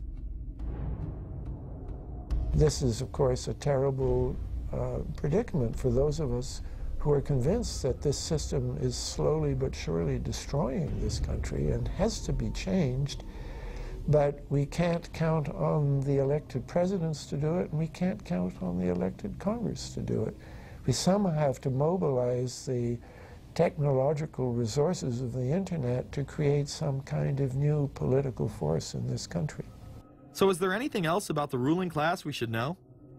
Politicians, business leaders, and media figures are often portrayed as pillars of morality while they describe themselves as Christian conservatives. Nothing could be further from the truth. In reality, many of the elite are groomed at a young age to take part in occult rituals. Those who attend Yale are indoctrinated into the Order of Skull and Bones, an elite secret society cloaked as a fraternal order. Yale University is 300 years old this year, and were you to visit its campus, you would see that it still has exotic clubhouses, which look like tombs where Yale's legendary secret societies meet. Their prestige and importance have largely evaporated, but the rituals are still a secret. And so when we heard that some enterprising characters had managed to spy on the famous Skull and Bones Society, well, we couldn't resist. Skull and Bones, people say it's a fraternity at Yale University, but it's really a postgraduate organization. So it was founded in 1832. And it's not like a normal fraternity. People don't pledge. These people choose who they want to come. So they do the recruiting. They recruit 15 people every year, people who they see are going to be powerful people in the future. So they're recruited when they're a junior in college. A lot of these people come from really wealthy and influential families because they know that this person has the resources to then elevate them to a position of power that can benefit the club. The video shows the neophytes, or initiates, kissing a skull, then performing a mock human sacrifice. Horrific screams caught on tape include chants of, "The devil equals death, death equals the devil." True. Famous alums include Senators John Kerry and John Chafee, to name two, cabinet secretaries such as Averell Harriman, and 3 presidents, William Taft, George Bush, and George W. Bush, who's been reluctant to talk about Skull and Bones. Does it still exist? The thing is so secret, I'm not even sure it still exists. Former Skull and Bones members and current members have been presidents, heads of the CIA, senators, heads of business. I mean, huge, huge corporations. These people have the network that brings them to such a position of power that most people could only dream of. Bush would run against his fellow Bonesman and distant cousin John Kerry in 2004. You both were members of Skull and Bones, a secret society at Yale. What does that tell us? Not much, because it's a secret. Is there a secret handshake? Is there a secret code? I wish there were something secret I could manifest. 322, a secret number? There are all kinds of secrets, Tim. You were both in Skull and Bones, the secret society. It's so secret we can't talk about it. What does that mean for America? The conspiracy theorists are going to go wild. I'm sure they are. I don't know. I haven't seen the web. Number 322? This is an elaborate, occult, ritualistic entry into this group that they are now a member of for life. This culture of death and the occult continues long after college. Later on in life, these pagan rituals carry on in the redwoods of Sonoma, California. What is the Bohemian Grove? Well, it's a kind of summer camp for the powerful, an all-male gathering in great secrecy. This group was formed in the late 1800s by artists, industrialists, and politicians. Bohemian attendees worship the owl as their deity. The Aztecs, Mayans, and other natives of Mesoamerica considered the owl a symbol of destruction and death. This is why the opening ritual for the club is the cremation of care. During the ritual, the effigy of a baby is rowed across the water by the Grim Reaper and given to a high priest, who then tosses it on a fiery sacrificial altar of a 40-foot owl god. It is an earth-based ritual in which care is burned away. The conscience is symbolically cast aside so that they may ignore the pain they have inflicted on others for the advancement of their own agendas. With this ceremony called the cremation of care, that begins the 2-week encampment where the body of dull care, symbolizing woes and concerns, is burned on an altar in front of a big owl statue. When that ceremony ends, they all start to cheer and yell. You have to ask yourself why it is that somebody would want to do that, let alone these elite people. And if you look at the elite throughout history, many of the people that achieve pinnacles of power are into the occult. They seek a supernatural way to gain power. Why are Christian conservatives such as the Bushes and Newt Gingrich attending the Grove? And I recognize I'm not going to be invited to Renaissance Weekend or that Bohemian deal where Newt, Rush, and Dick all sit in a teepee naked beating on tom-toms. Why does the media barely mention the Grove? Because many of them are in attendance. Late political cartoonist Phil Frank of the San Francisco Chronicle draws a reporter thinking about his loyalties to Bohemian Grove as he takes notes for a story. Stories about what happens in these redwoods are hard to come by. A campground statue reminds Bohemians to keep their mouths shut about the Grove. Many world events have been shaped at the Grove, including the creation of the atomic bomb. Discussions at the Grove in the 1930s helped lead to the development of nuclear power and the atomic bomb. Every Republican president since Calvin Coolidge has been a member, as well as many Democrats, including Jimmy Carter.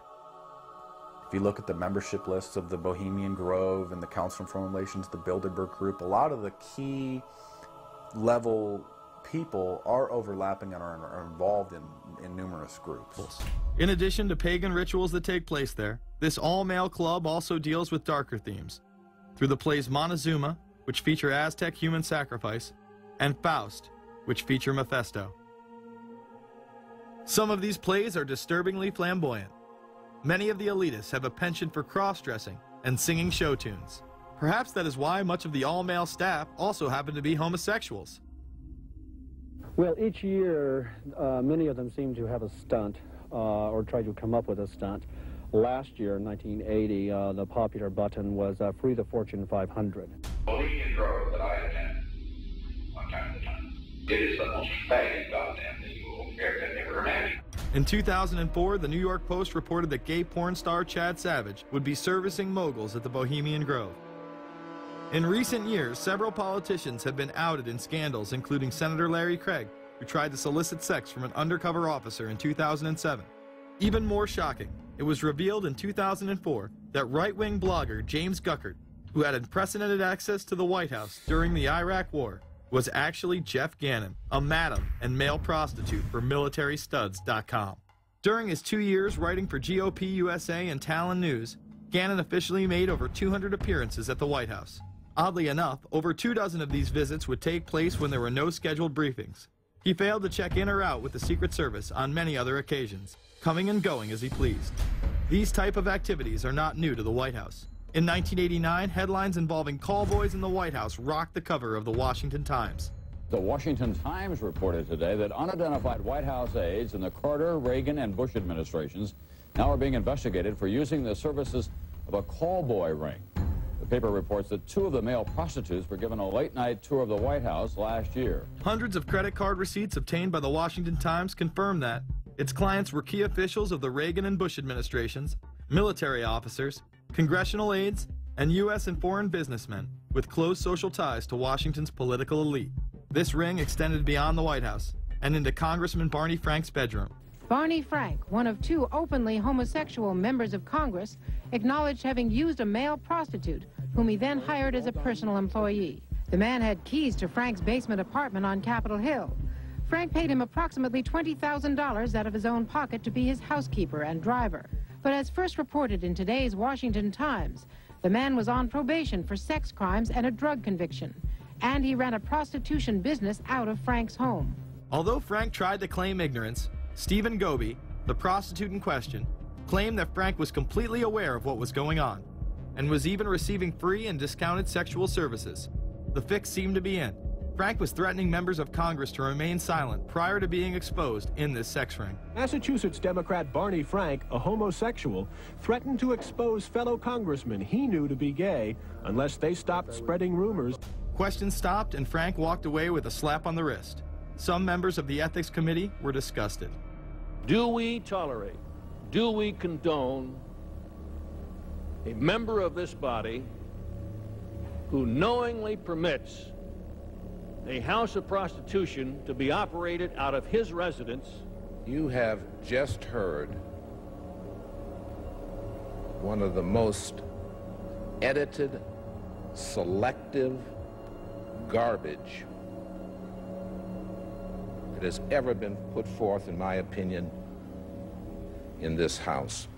Again, we see people of the highest levels of power involved in the most repulsive and decadent of crimes. They couldn't care less about the code of conduct that's taught in all major religions about treating others the way that you want to be treated. And then they masquerade, they put this false front on that they're like everybody else, because your average person wants to do right, believes in some sort of a karma, believes in some sort of a divine justice in the universe.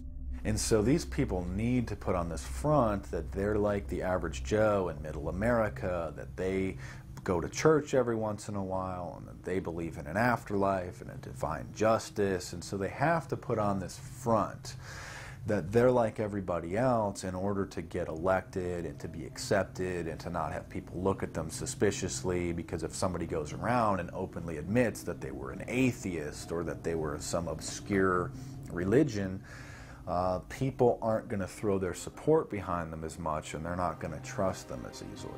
The reality of this behavior is never revealed to the public, as the media keeps any revelations quiet. Unfortunately, these type of activities continue to this day. Florida Congressman Mark Foley chaired the House caucus on missing and exploited children and went on television praising Chris Hansen's To Catch a Predator series. The Dateline piece has probably done more than any law we can create. Foley was later caught attempting to have sexual relations with numerous underage pages. Congressman Mark Foley, the man who championed the Child Protection Act of 2006, resigned after inappropriate emails and instant messages surfaced that he sent to former congressional pages. Once more, no charges were even filed. Foley himself has checked into rehab. No one has been charged with any crime. The predator class acts like Roman emperors, indulging in excess that includes sex with young boys while portraying themselves as men of the Lord. The insanity is that we have allowed an interwoven elite criminal class to rule over us while posing as the saviors of the planet. We have learned they will stop at nothing to achieve their goals and are not held accountable for their crimes. They prey on the system rather than protect it. This is not a new world order of peace and prosperity. It is not a world government to save the earth. During difficult times, we must remain ever vigilant against seemingly positive solutions imposed to suit their aims. Crises there will continue to be. In meeting them, whether foreign or domestic, great or small, there is a recurring temptation to feel that some spectacular and costly action could become the miraculous solution to all current difficulties. We are threatened by a superclass that control the flow of information and hide technology from the public. The prospect of domination of the nation's scholars by federal employment, project allocations, and the power of money is ever present and is gravely to be regarded. We must also be alert to the equal and opposite danger that public policy could itself become the captive of a scientific, technological elite. It is time to put down the remote control, to turn off your Xbox, and start paying attention. It is time to step away from everyday luxuries and pop culture and take action against a monolithic, concentrated evil in order to save what's left of humanity. We must now trade in our apathy for action in order to defeat this invisible empire.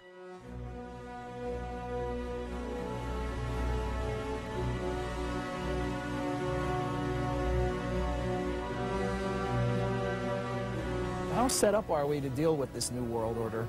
I think we're going to hear a lot about that today. Let's take the New World Order. It's an interesting phrase. I've been thinking a little bit about the structure of the world, right? The New World Order, as everybody says. The peace could yield to the pernicious New World Order. The New World Order. The New World Order. The New World Order. The New World Order. This New World Order. Stay fixed on your goal of imposing the New World Order.